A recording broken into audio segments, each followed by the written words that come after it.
بسم الله الرحمن الرحيم. ومن أحسن قولا ممن دعا إلى الله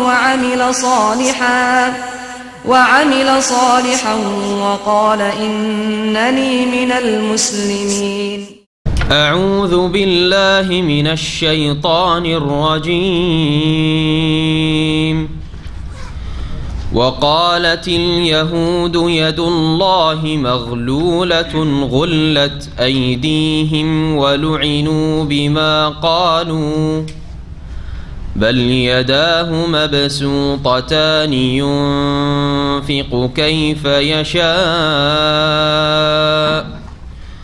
وليزيدن كثيرا منهم ما أنزل إليك من ربك طغيانا وكفرا وألقينا بينهم العداوة والبغضاء إلى يوم القيامة كلما أوقدوا نارا للحرب أطفأها الله ويسعون في الأرض فسادا والله لا يحب المفسدين. ولو أن أهل الكتاب آمنوا واتقوا لكفرنا عنهم سيئاتهم ولأدخلناهم جنات النعيم ولو أنهم أقاموا التوراة والإنجيل وما أنزل إليهم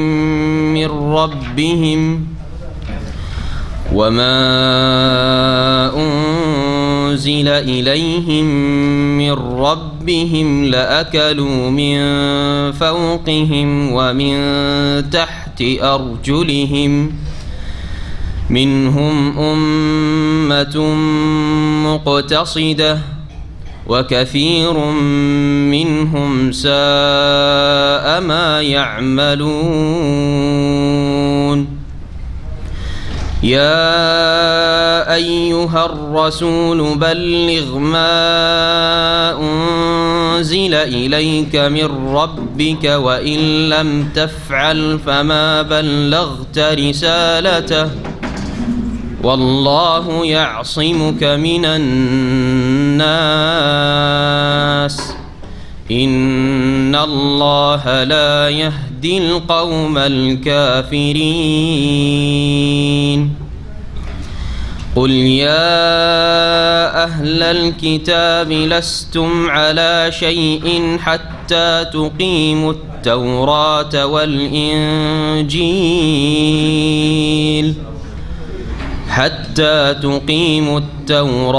والإنجيل وما أنزل إليكم من ربكم فلا تأس على القوم الكافرين.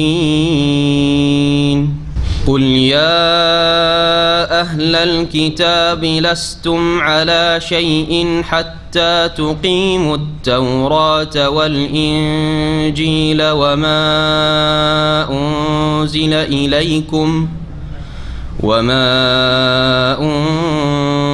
إليكم من ربكم وليزيدن كثيرا منهم ما أنزل إليك من ربك طغيانا وكفرا فلا تأس على القوم الكافرين. السلام عليكم ورحمة الله وبركاته. بسم الله الرحمن الرحيم. الحمد لله رب العالمين والصلاة والسلام على سيد المرسلين نبينا محمد وعلى آله وصحبه أجمعين. أما بعد فأعوذ بالله من الشيطان الرجيم.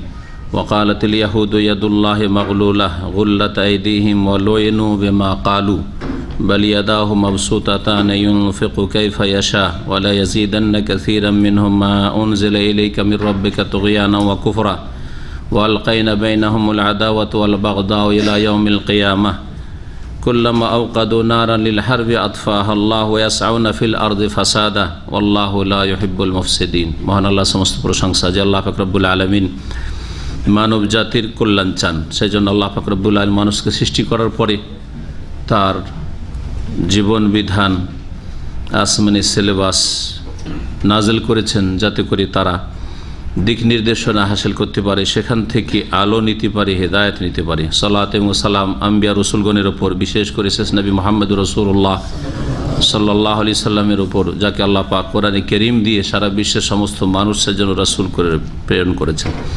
আমাদের সূরা মায়দার তাফসীরের এটা হচ্ছে 7ম পর্ব, আয়াত নম্বর 64 পর্যন্ত শেষ করেছিলাম।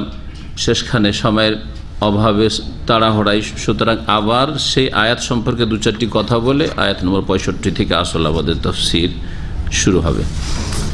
আল্লাহ পাক রব্বুল আলামিন আয়াত নম্বর 64-তে ইহুদিদের কথা বর্ণনা করেছেন। তার আগেও ইহুদিদেরই কথা আলোচনায় হয়ে আসছে। ইহুদিরা আল্লাহ রব্বুল আলামিন সম্পর্কে বিভিন্ন রকমের বেয়াদবি করত, যেমন আম্বিয়া রসুলগণের সাথে তারা খারাপ আচরণ করেছে, বেয়াদবি করেছে, তাদের প্রাচীন ইতিহাস এটি।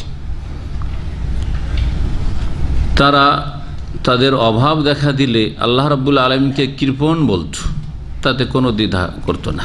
আল্লাহর কাছে উত্তম পন্থায় না চেয়ে তারা আল্লাহকে বলতো যে আল্লাহ কৃপণ, সেজন্য আমাদেরকে অভাব দিয়েছে। নাউযুবিল্লাহ। তো এইরকম একটি ঘটনাও সাহাবায়ে কেরামদের জামানায় ঘটেছিল বলে বর্ণিত আছে। প্রখ্যাত তাবেঈ ইকরামা রাহমাতুল্লাহ আলাইহি বর্ণনা করেছেন, ইন্নাহা নাযালাত ফি ফানহাস আল ইয়াহুদি ওয়া ক্বালাত ইয়াহুদু ইয়াদুল্লাহি মাগলুলা। এই আয়াতটি আয়াত নম্বর 64 ফানহাস নামক এক ইহুদি সম্পর্কে নাজিল হয়, আল্লাহর লানত তার উপর এবং ওই রকমই সকল ইহুদিদের উপর। কারণ ইহুদিদের মতো জালেম পৃথিবীতে আর কোনো সম্প্রদায়, আল্লাহর হকের ক্ষেত্রে এবং মানুষের ক্ষেত্রে কোনো জালেম সম্প্রদায় পয়দা হয়নি। তারা বলেছিল, বা এই লোক বলেছিল, ইন্নাল্লাহ ফাকিরুন ওয়া নাহনু আগনিয়া, আল্লাহ হচ্ছে ফকির, অভাবী, আল্লাহ অভাবী, ও নাহানু আগনিয়া, আমরাই হচ্ছি সচ্ছল।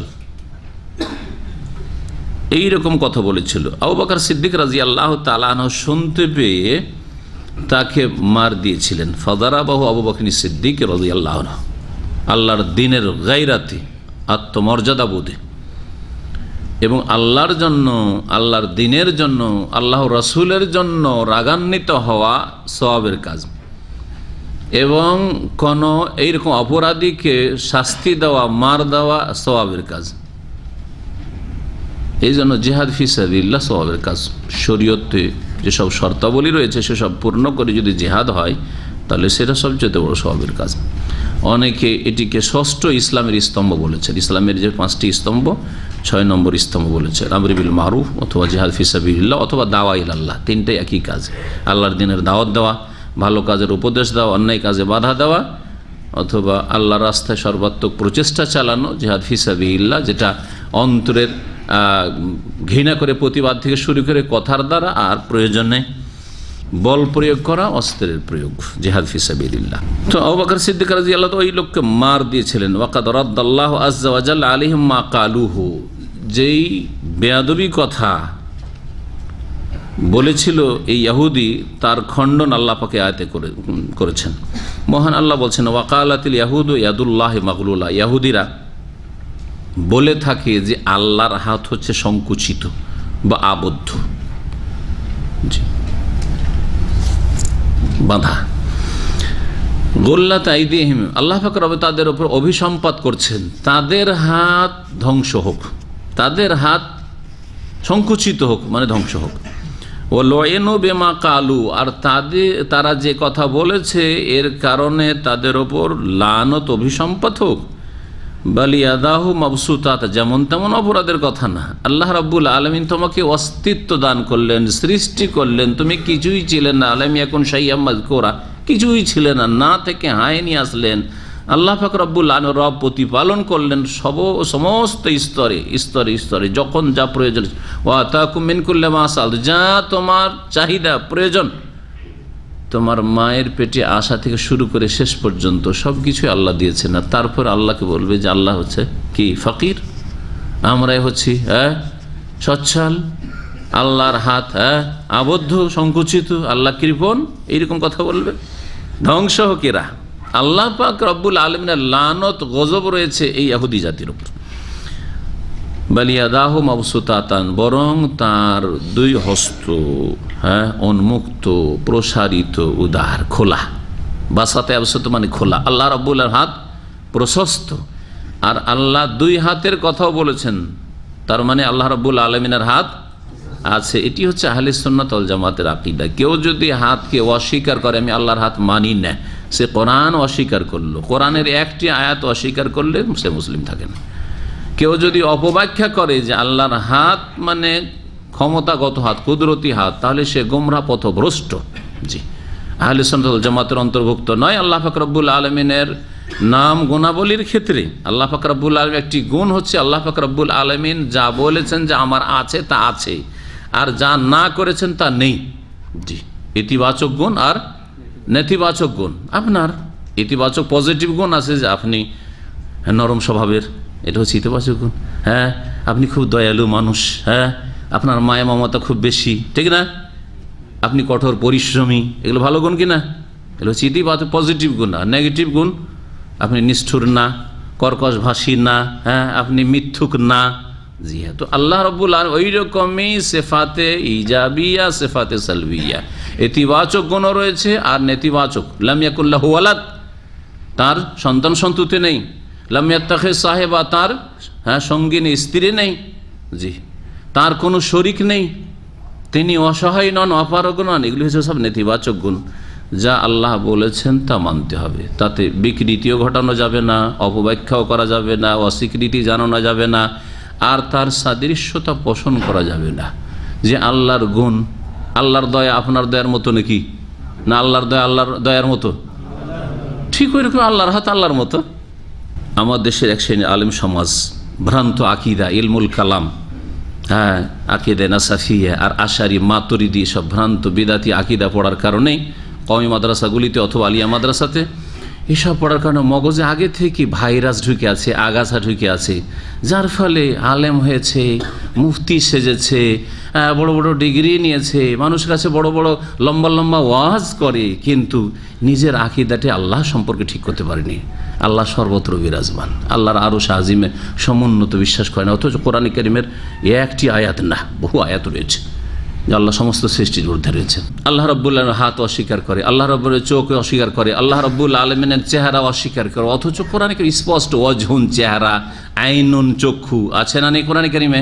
ওয়ালে তুসনা আলা আইনি, হে মুসা যাতে তুমি লালিত পালিত হও আমার চোখের সামনে। আনিস নাইল ফুলকা ফুলকা বে আয়নেনা ওয়াহিয়ানা, নূহ আলাইহিস সালাম বলছেন তুমি পানি জাহাজ তৈরি করো, বে আয়নেনা আমার চোখের সামনে, ওয়াহিয়ানা আমার নির্দেশে। সব অস্বীকার, বিকৃতি, সমস্ত গুমরাহি। সে দাড়িওয়ালা লোক এই গুমরাহিতে নিমজ্জিত থাক, অথবা দাড়িবিহীন লোক থাক, সৎ লোক থাক, বাহ্যিক দৃষ্টিতে অসৎ লোক থাক, তারা গুমরাহ আহলে সুন্নাত ওয়াল জামাতের অন্তর্ভুক্ত নয়। আল্লাহ পাক রব্বুল আলামিনের তাওহীদুল আসমা সিফাতের ক্ষেত্রে ইউনফিকু কাইফা ইয়াশা, যেইভাবে চান আল্লাহ পাক ব্যয় করেন, খরচ করেন, মানে দান করেন। ওয়ালা ইয়াজিদান্না কাসীরাম মিনহুম মা উনজিলা ইলাইকা মির রাব্বিকা তুগয়ানা ওয়া কুফরা, আর অবশ্যই অবশ্যই হে নবী তোমার প্রতিপালকের পক্ষ থেকে তোমার উদ্দেশ্যে যা নাজিল করা হয়েছে, মানে তোমার কাছে যা নাজিল করা হয়েছে মানব জাতির হেদায়েতের উদ্দেশ্যে, তা তাদের মধ্যেকার অধিকাংশ লোকের সীমা লঙ্ঘন বাড়িয়ে দেবে, আর তাদের কুফরি অবাধ্যতা বাড়িয়ে দেবে। ভালো কিছু দিয়ে ভালো হয় ভালো লোকের, আর খারাপ লোক আরো ক্ষতিগ্রস্ত হয়, বুঝছেন না? উদাহরণ দিয়ে বোঝায় দুনিয়ার। দুধ ভালো না খারাপ? সকলের জন্য উপকারী না কারোর জন্য অপকারী হয়? হ্যাঁ, লো ফ্যাট, হ্যাঁ হ্যাঁ, বা একবারে ফ্যাট নেই, কি বলছে ওটাকে, নো ফ্যাট, হ্যাঁ হ্যাঁ, ফ্যাটলেস একবারে, ওটা তলাশ করে বাড়াচ্ছেন। আর না হইলে বলছে ওটাও পেটে বরদাস্ত করতে পারি না, আমার লিভার ফাংশন এত দুর্বল যে দুধ বরদাস্তই করতে পারি না। আর ঘি, হ্যাঁ পোলাও করেছেন এত সুন্দর, হ্যাঁ ঘি দিয়েছেন, না না না ভাই আমি খেতে পারবো না। করছেন না, করছেন না, কেন? খারাপ জিনিস কি ঘি? না খারাপ তো নয়, দুধ খারাপ নয়। তো ভালোকে হজম করার মতো ভালো ক্ষমতা হইতে হবে। আপনার মধ্যে ভালো ক্ষমতা নাই, সেজন্য আপনি দুধের দ্বারা ক্ষতিগ্রস্ত হচ্ছেন, ঘিয়ের দ্বারা ক্ষতিগ্রস্ত হচ্ছেন, তাই না? গোশত, হ্যাঁ খাসি গরু খেয়ে ক্ষতিগ্রস্ত হচ্ছেন, কারণ আপনার মধ্যে সেটা হজম করার শক্তি নেই, আপনার দুর্বলতা সেটা। ঠিক তেমনি মুমিন আর কাফির। মুমিন কোরআনে কারীম কে হজম করতে পারে, কোরআনে কারীমের বাস্তবায়ন করে, কোরআনে কারীমের শ্রদ্ধা ইহতিরাম করে, কোরআনে কারীমের প্রতি বিশ্বাস করে এবং পরকালের জন্য চিন্তাশীল, সেই জন্য কোরআনে কারীম আল্লাহ নাযিলকৃত বিধান দিয়ে উপকৃত হয়। আর জালেম মেয়ের সীমা লঙ্ঘন আরো বেড়ে যায়, হ্যাঁ জালেম আরো অবাধ্য হয়, হ্যাঁ আরো পাপ করা শুরু করে, আরো অন্যায় কাজ শুরু করে। যখন এতক্ষণ জানতো না, কিন্তু যখন জানিয়ে দেওয়া হলো, হ্যাঁ নাফরমানি করলো, মানবো না, বড় অপরাধী হইল কি হইল না? মক্কার মুশরিকরা শিরক কুফরি করতো নবী আসার আগে থেকে, কিন্তু নবী মুহাম্মদ রাসূলুল্লাহ রাহমাতুল্লিল আলামিন হয়ে চলে আসলেন, ওহী আসছে, হ্যাঁ রাত দিন ওহী আসছে রাসূলুল্লাহ সাল্লাল্লাহু আলাইহি ওয়াসাল্লামের কাছে। তাদের হিতাকাঙ্ক্ষী সারা জীবন ভালো মানুষ বলল তারা রাসূলুল্লাহ সাল্লাল্লাহু আলাইহি ওয়াসাল্লামকে, যখনই বললেন লা ইলাহা ইল্লাল্লাহ বলো, কুলু লা ইলাহা ইল্লাল্লাহ তুফলিহু, আল্লাহ ছাড়া কোনো সত্য মাবুদ নেই, সত্য উপাস্য নাই, কথা বলো, এতেই তোমাদের সার্বিক কল্যাণ রয়েছে। তখন সকলেই এমন দুশ্মনী করা শুরু করলো, যারা মুহাম্মদ সাল্লাল্লাহু আলাইহি ওয়াসাল্লামকে বলতো যে সে হচ্ছে আস-সাদিক আল আমিন, সত্যবাদী, সে হচ্ছে আমানতদার, বিশ্বস্ত, তারা কট্টর দুশ্মন হয়ে গেল। হইল না, হইল না? তাহলে সীমা লঙ্ঘন তাদের বেড়ে গেল না? জুলম অত্যাচার বেড়ে গেল না? অন্যায় বেড়ে গেল না? জি, তাই আল্লাহ পাক বলেছেন ইহুদিরা ওই রকমেরই, তাদের কথা আল্লাহ পাক বলছেন। ওয়ালকাইনা বাইনাহুল আদাওয়াত ওয়াল বাগদা ইলা ইয়াউমিল কিয়ামা, আর তাদের মধ্যে সৃষ্টি করে দিয়েছি আমি ইহুদিদের এবং খ্রিস্টানদের মধ্যে, ইহুদি খ্রিস্টানদের কথা আলোচনা চলছে, এবং এর আগে আলোচনায় মুনাফিকরা আসছে। তাহলে তিনটি গ্রুপকে একসাথে রাখেন, একটা ইহুদি, একটা খ্রিস্টান, আর একটা হচ্ছে মুসলিম সমাজের মুনাফিক, মুরতাদ, বেদিন, বিধর্মী, ইসলামের শত্রু, কিন্তু ভিতরে থেকে থেকে শিকড় কাটা ইসলামের ক্ষয়ক্ষতি করে। এই তিনটি দল বাহ্যিক ইসলামের বিরুদ্ধে মনে হচ্ছে যে তারা একই রকমের একবারে শত্রুতা রাখছে, ঠিক না, ইসলামকে নিশ্চিহ্ন করার জন্য, কিন্তু আপোষে যে তাদের কত কলহ আছে বিভিন্ন পার্থিব স্বার্থের কারণে, আর কত যে বিবাদ আছে, আর কত যে বিদ্বেষ শত্রুতা সৃষ্টি হয়েছে যে কেউ কাউকে বরদাস্ত করতে পারে না। দুই পরাশক্তি, দুটোই কাফের শক্তি, এক অপরের কত বড় শত্রু, বুঝছেন না? বুঝছেন না? না বুঝেন না? রাশিয়া আর আমেরিকা দোস্ত নাকি? হ্যাঁ, কিন্তু ইসলামের ক্ষতি করার জন্য সিরিয়ার হালাবে রাশিয়ার জালেম আক্রমণ করছে, আর মুসলের হালাবে আমেরিকা আক্রমণ করছে। জি ঠিক কিনা? জি হ্যাঁ। তো আল্লাহ রাব্বুল আলামিন বলছেন যে ওয়ালকাইনা বাইনাহুমুল আদাওয়াতা ওয়াল বাগদা ইলা ইয়াউমিল কিয়ামা, আর মুনাফিক, মজুস, অগ্নি পূজক, যারা নিজেদেরকে মুসলিম বলছে অথচ আব্দুল্লাহ বিন সাবা ইহুদির বংশেরা, হ্যাঁ তার বিকৃত ধর্ম তারা ইসলামের দোহাই দিয়ে পালন করে, তারা এরা হচ্ছে মুনাফিক। এরা নিজেদেরকে মুসলিম বললেও, আর এরা হারমানি শরীফে আসার চান্স নিলেও, এরা হারমানি শরীফে ইবাদত করতে আসে না, এখানে মিছিল করার জন্য আসে, হ্যাঁ এখানে ফাসাদ সৃষ্টি করার জন্য আসে, এখানে গোলা বারুদ নিয়ে আসে, এখানে সাহাজিদেরকে খুন করে। জি, চোখের সামনে দেখতে পাচ্ছেন এই 20-30 বছরের ইতিহাস খোমেনির পর এটা হচ্ছে তাদের ইতিহাস। তো আল্লাহ রাব্বুর এদের মাঝে যদিও মনে হচ্ছে যে আহলে সুন্নাত ওয়াল জামাত এরা বড় শত্রুতায় এক হয়ে রয়েছে, কিন্তু আপোষে এত তাদের শত্রুতা রয়েছে, আল্লাহর পক্ষ থেকে তা সৃষ্টি করা হয়েছে। ওয়ালকাইনা বাইনাহুমুল আদাওয়াতা ওয়াল বাগদা ইলা ইয়াউমিল কিয়ামা, তাদের মাঝে আমি শত্রুতার বিদ্বেষ সৃষ্টি করে দিয়েছি, কিয়ামত পর্যন্ত এটা চলতে থাকবে, কিয়ামত অবধি। কুল্লামা আওকাদু নারানিল হারব, যখন যখন তারা যুদ্ধের জন্য, লড়াইয়ের জন্য আগুন প্রজ্বলিত করতে চেয়েছে, আগুন লাগাতে চেয়েছে, সারা বিশ্বে যুদ্ধ লাগিয়ে দেবো, হ্যাঁ এক দেশের ওপর এক দেশকে গ্রাস করবো, এসব শুরু করেছে তাদের, বুঝতেই পারছেন, আতফাহ আল্লাহ, যখন এইরকম ফিতনা ফাসাদ আর বিপর্যয় বিশৃঙ্খলা সৃষ্টি করার চেষ্টা করে তখন আল্লাহ পাক তা নিভিয়ে দেন। মদিনায় তাই চেষ্টা করেছে।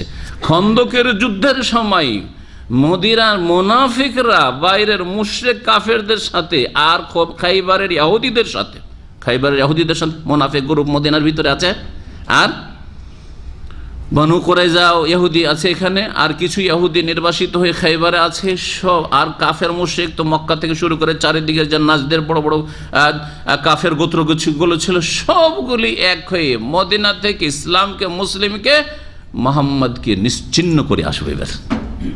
ভিতর থেকে বাইরে থেকে সবই এক। আল্লাহ বলছেন যে যখন যখন এরা যুদ্ধ বাঁধাতে চায় আল্লাহ তা নিভিয়ে দেন। খন্দকের যুদ্ধ করতে চেয়েছিল, যুদ্ধকে এমন আল্লাহ ঝড় দিলেন আর এমন ঠান্ডা যে তাদের তাঁবুগুলো সব উড়ে গেল, আর এমন ধুলো আর অন্ধকার, চোখে মুখে ঢুকিয়ে কিছু দেখতেই পায় না, কোন দিকে পালাবে, দিশেহারা হয়ে সব ছিন্ন ভিন্ন হয়ে পালিয়ে গেল। আতফা আল্লাহ, যখন যখন তারা যুদ্ধ বাঁধাতে চেয়েছে আল্লাহ যুদ্ধের আগুনকে নিভিয়ে দিয়েছেন। আওনাফিল আরদে ফাসাদান, এবং তারা পৃথিবীতে ধ্বংসাত্মক কর্মকাণ্ডে লিপ্ত থাকে, তারা পৃথিবীতে বিশৃঙ্খলা ফাসাদ সৃষ্টি করতে থাকে। এরা ফাসাদি আল্লাহ সংস্কারের নামে আর নারী অধিকারের নামে আর বিভিন্ন রকমের মানবাধিকারের নামে ইত্যাদির নামে, কিন্তু না কোনো কিছুই নেই, আসলে এরা ফাসাদ সৃষ্টি করে।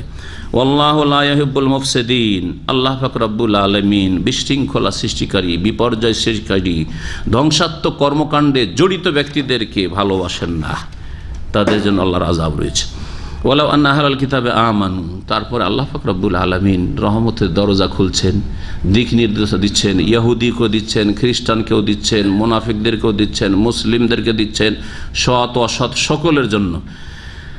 আল্লাহ পাক বলছে ওয়ালাউ আন্না আহলাল কিতাব, যদি গ্রন্থধারীরা, ঐশী গ্রন্থে তো বহনকারীরা অর্থাৎ ইহুদি এবং খ্রিস্টানরা, আমানু তারা বিশ্বাস স্থাপন করত, ওয়াত্তাকাউ আর তারা সংযত হয়ে যেত, আল্লাহকে ভয় করত, পাপ মুক্ত হয়ে যেত, লাকাফফারনা আনহুম সাইয়্যাতিহিম, তাহলে তাদের গুনাহগুলিকে পাপগুলিকে মোচন করে দিতাম অবশ্যই। ওয়ালা আদখালনাহুম জান্নাতিন নাঈম, আর নিয়ামত ভরা জান্নাতে তাদেরকে দাখিল করতাম। আল্লাহ দরজা খুলছেন জান্নাতের, না আহলে কিতাব ইহুদি নাসারার সামনে, সকলের সামনে।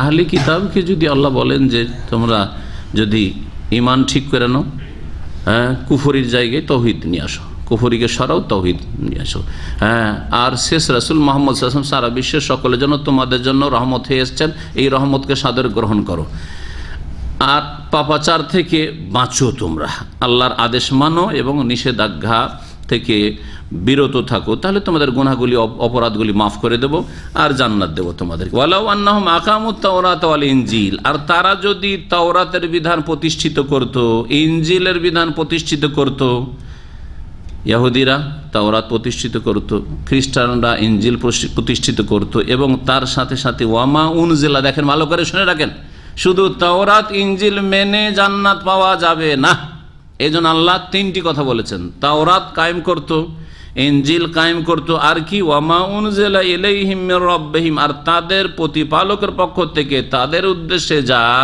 অবতীর্ণ করা হয়েছে, এটা 3 নম্বর কি কোরআনে কারীম অবতীর্ণ করা হয়েছে তাদের সকলের জন্য, তার যদি বাস্তবায়ন করত, সেই কোরআনের বিধান যদি কায়েম করত প্রত্যেকটি দেশে, প্রত্যেক ব্যক্তির ওপর, পরিবারের ওপর, সমাজের ওপর, তাহলে শুনে রাখুন লা আকালু মিন ফাওকিহিম, তারা ওপর থেকেও আল্লাহর রিজিক খেতে পেত, ওমিন তাহতি আরজুলিহিম, তাদের পায়ের তলা থেকেও আল্লাহর রিজিক খেতে পেত, মিনহু উম্মাতুম মুক্তাসিদা, কিন্তু তাদের একটি দল শুধু মধ্যমপন্থী রয়েছে, অল্প সংখ্যক কিছু লোক রয়েছে তাদের মধ্য থেকে মধ্যমপন্থী, যাদের কাছে রাসূলুল্লাহ সাল্লাল্লাহু আলাইহি ওয়াসাল্লাম যখন আল কোরআন নিয়ে আসলেন তখন তারা দ্রুত দ্বীন ইসলামকে সাদরে গ্রহণ করল, তাওহীদের সাক্ষ্য প্রদান করল, লা ইলাহা ইল্লাল্লাহ আর শাহাদাত দিল, মুহাম্মদুর রাসূলুল্লাহ শাহাদাত দিল।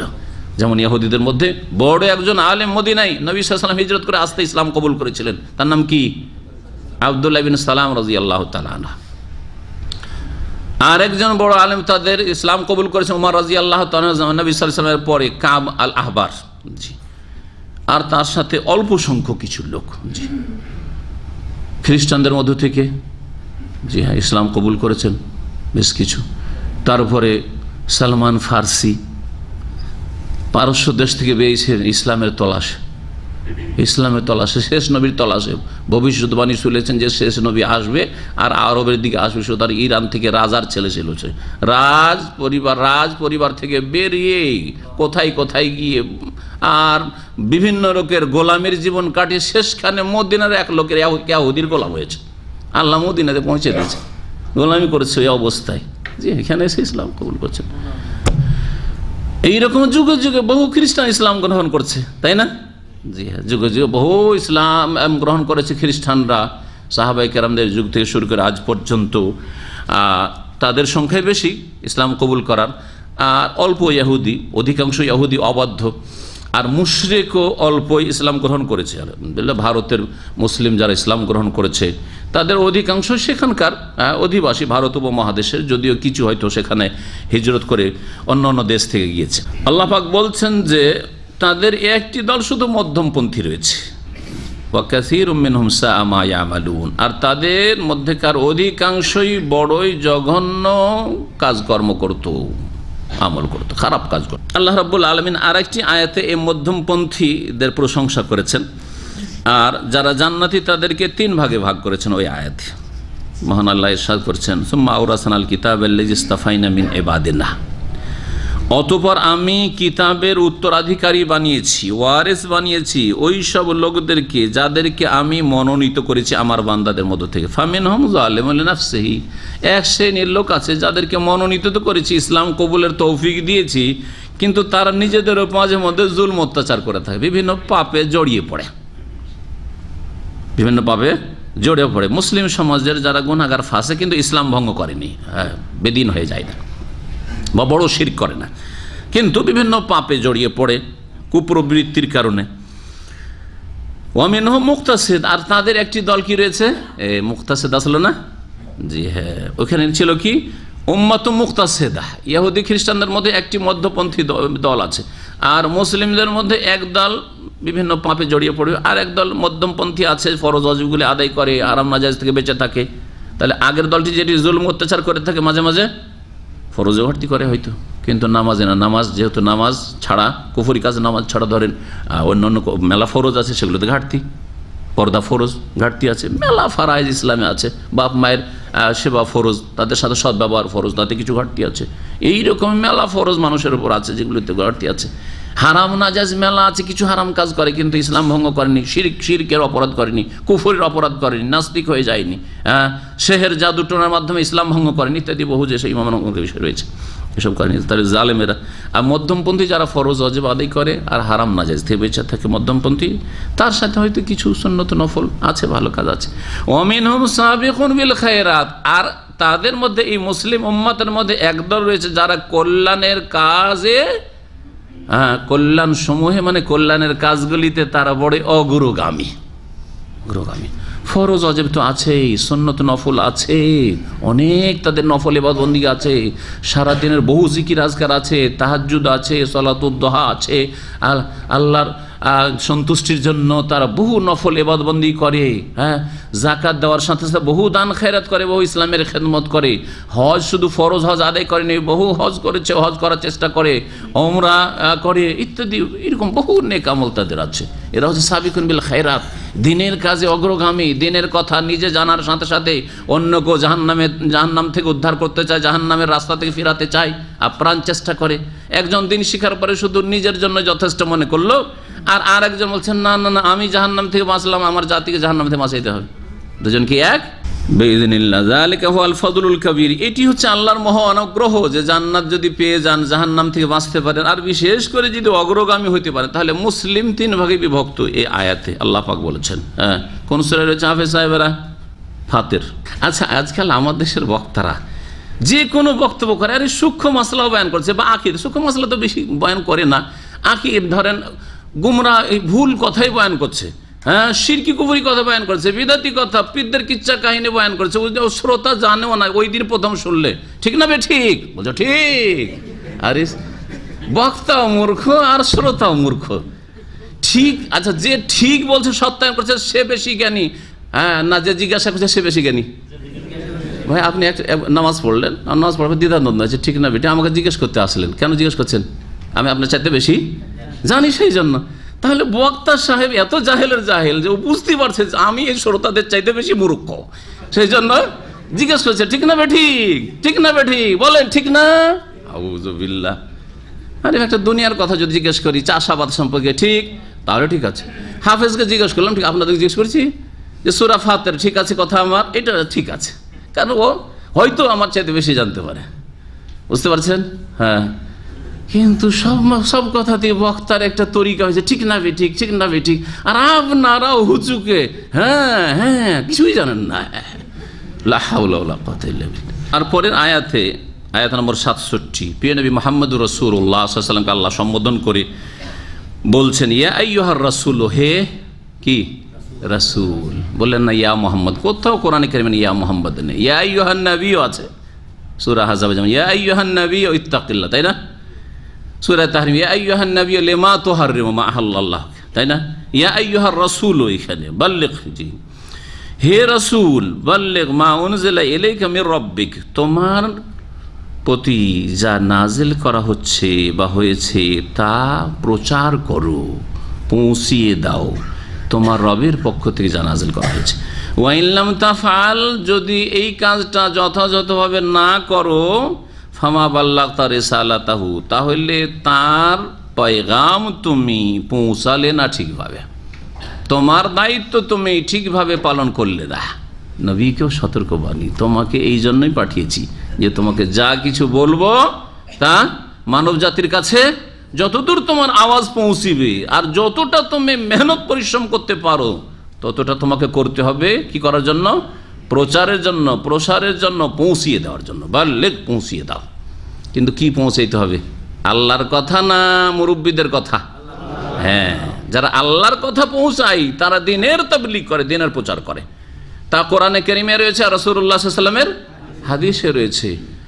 কিন্তু দু চারটি আয়াত, হ্যাঁ, নিজের যেগুলো মনোপুত সুবিধাজনক, আর দু চারটি হাদিস, তার সাথে জাল জয়ফর ছড়াছড়ি, আর তার সাথে বুজরুগানে মুরব্বিদের কিচ্ছা কাহিনীর কিতাব একটি তৈরি করে নিয়ে ওইটার নাম যদি বলেন যে তাবলীগ করছে মানুষকে, আর তারপরে নিজেও কিছু জানেন না যে মানুষকে পৌঁছাবেন। নবীকে আল্লাহ পৌঁছাতে বলেছেন, নবী সবচেয়ে বড় জ্ঞানী আল্লাহর পরে, তাই না? তার কাছে ওহী আছে, সেজন্য পৌঁছাতে বলেছেন। কিন্তু সারা জীবন ঘুষ খেলো অফিসার, রিটায়ার্ড হয়েছে, এখন চললো কোথায়? তাবলীগে। কি পৌঁছাবেন? কিছু তো জানেন না আপনি। তখন একটা বাহানা, শিখতে। কি শিখবেন ওখানে? হ্যাঁ, কি শিক্ষা হয়? ওই একটা কিতাব ধরিয়ে দেওয়া হয়েছে মৌলানা ইলিয়াস সাহেবের। না, এটা ইসলামের তবলীগ না, এটা ইলিয়াসি তবলীগ। ভালো করে শুনে রাখেন, এটা ইলিয়াসি তবলীগ, এটা ইসলামের তবলীগ না। ইসলামের তবলীগ ওহী দিয়ে করতে হবে, কোরআনে কারীম দিয়ে আর রাসূলুল্লাহ সাল্লাল্লাহু আলাইহি ওয়াসাল্লামের হাদিস দিয়ে করতে হবে। হ্যাঁ, এক হাতে কোরআনে কারীম নেন, তাফসীর নেন, আর তাও সালাফে সালেহিনের কোরআন হাদিস সম্বলিত তফসির থাকতে আবার মন গড়া তফসির, এমন আকীদা আর লোকের, হ্যাঁ, স্কলারের যার আকীদার ওপর জিজ্ঞাসা চিহ্ন, যে সাহাবাই কেরামদের মর্যাদা বুঝতো না, হ্যাঁ, যে সাহাবাই কেরামদের সমালোচনা করেছে, যেই ব্যক্তি ইসলাম সম্পর্কে ভুল তথ্য পেশ করেছে, ইসলামকে পলিটিক্যাল ভাবে পেশ করেছে, তার তাফসীর পড়তে উৎসাহিত করবে, এটা ইসলামের তবলীগ নয়, ইসলাম প্রচার নয়। ভালো করে বুঝেন, আল্লাহ পাক যেন বোঝার তৌফিক দান করেন। কোরআন এক হাতে, রাসূলের হাদিস, সহিহ বুখারী নেন, সহিহ মুসলিম নেন, রিয়াজুস সালিহিন নেন। হ্যাঁ, আরবদেরকে ধোঁকা কেন দিচ্ছেন? নিজেরা তো ফাজাইল আমল পড়বেন, আরবদেরকে রিয়াজুস সালিহিন ধরিয়ে দিয়ে, হ্যাঁ, তাদের চোখে ধুলো দিচ্ছেন আর কানাকা হাইকোর্ট দেখাচ্ছেন। কেন এই কাজ করছেন? আল্লাহ পাক যেন এদের অনিষ্ট থেকে বাঁচিয়ে রাখে। বাল্লিগ মা উনজিলা, যা নাজিল হয়েছে তা পৌঁছাইতে হবে, আল্লাহর কথা রাসূলের কথা পৌঁছাতে হবে, যা সৌদি আরবের উলামায়ে কেরামরা করছেন, সৌদি আরব থেকে যারা শিক্ষা লাভ করছেন তারা করছেন। তা বিনা দলিলে কোনো কথা মানেন না এবং মানা জায়েজও মনে করেন না, যতই বড় তার মুরব্বী হোক না কেন, যতই বড় তার খেদমত হোক না কেন। প্রত্যেক ব্যক্তির ভুল হতে পারে একমাত্র মুহাম্মদুর রাসূলুল্লাহ সাল্লাল্লাহু আলাইহি ওয়াসাল্লাম ছাড়া, কিন্তু তাদের বুজুর্গানি দিনের কোনো ভুল হয় না। তাদের শিরক বিদআতেরও সমালোচনা করলেই গাল খেতে হয়। তাদের শিরক বিদআত ভুল ধরলে এ শুধু ভুলই ধরে বেড়ায়, অপরাধ হয়ে গেল ভুল দ্বারা। আরে নবী করিম সাল্লাল্লাহু আলাইহি ওয়াসাল্লাম যদি মক্কার মুশরিকদের ভুল না ধরতেন তাহলে তো কেউ গাল দিত না, কেউ দুশ্মনী করতো না, মক্কা থেকে তাড়াইতো না। হ্যাঁ, প্রথমে তো লা ইলাহা এগুলো নেই, তো প্রথমেই তো ভুল ধরা হয়েছে। কালেমাতেই তো আগে ভুল ধরা হয়েছে। লা ইলাহা এগুলো নেই, ভুল ধরলো না। ইল্লাল্লাহ, আল্লাহর ইবাদত আছে। তাহলে ইসলামে ভুল ধরতে হবে। আগাছা সাফ করতে চাষিও আগে ভুল ধরে। হ্যাঁ, ঘাস সাফ করে জমি থেকে, তারপরে বীজ ছিটায়। জি, ভুল ধরা ছাড়া কোনো উপায় নেই যদি আপনি আল্লাহর দিন মানুষকে পৌঁছাতে চান। আর মূর্খরা যারা গাল দাওকে নিজের ধর্ম বানিয়ে ফেলেছে, তাদের কথা শুধু ভুল ধরে। ভুল না ধরলে আপনি যে জাহান্নামে যাবেন। আপনি ভুল পথে গিয়ে আপনি ডাকাতের হাতে পড়তে যাচ্ছেন, আপনার একজন জানে যে এটা ডাকাতের পথ, এই গলিতে গেলে ছিনতাই হয়ে যাবে, তার জন্য ফরজ নয় আপনার জান বাঁচানো? অবশ্যই ফরজ। দুনিয়ার ক্ষেত্রে যদি এটা ফরজ হয়ে যায় তো আপনি জাহান্নামে পড়তে যাচ্ছেন।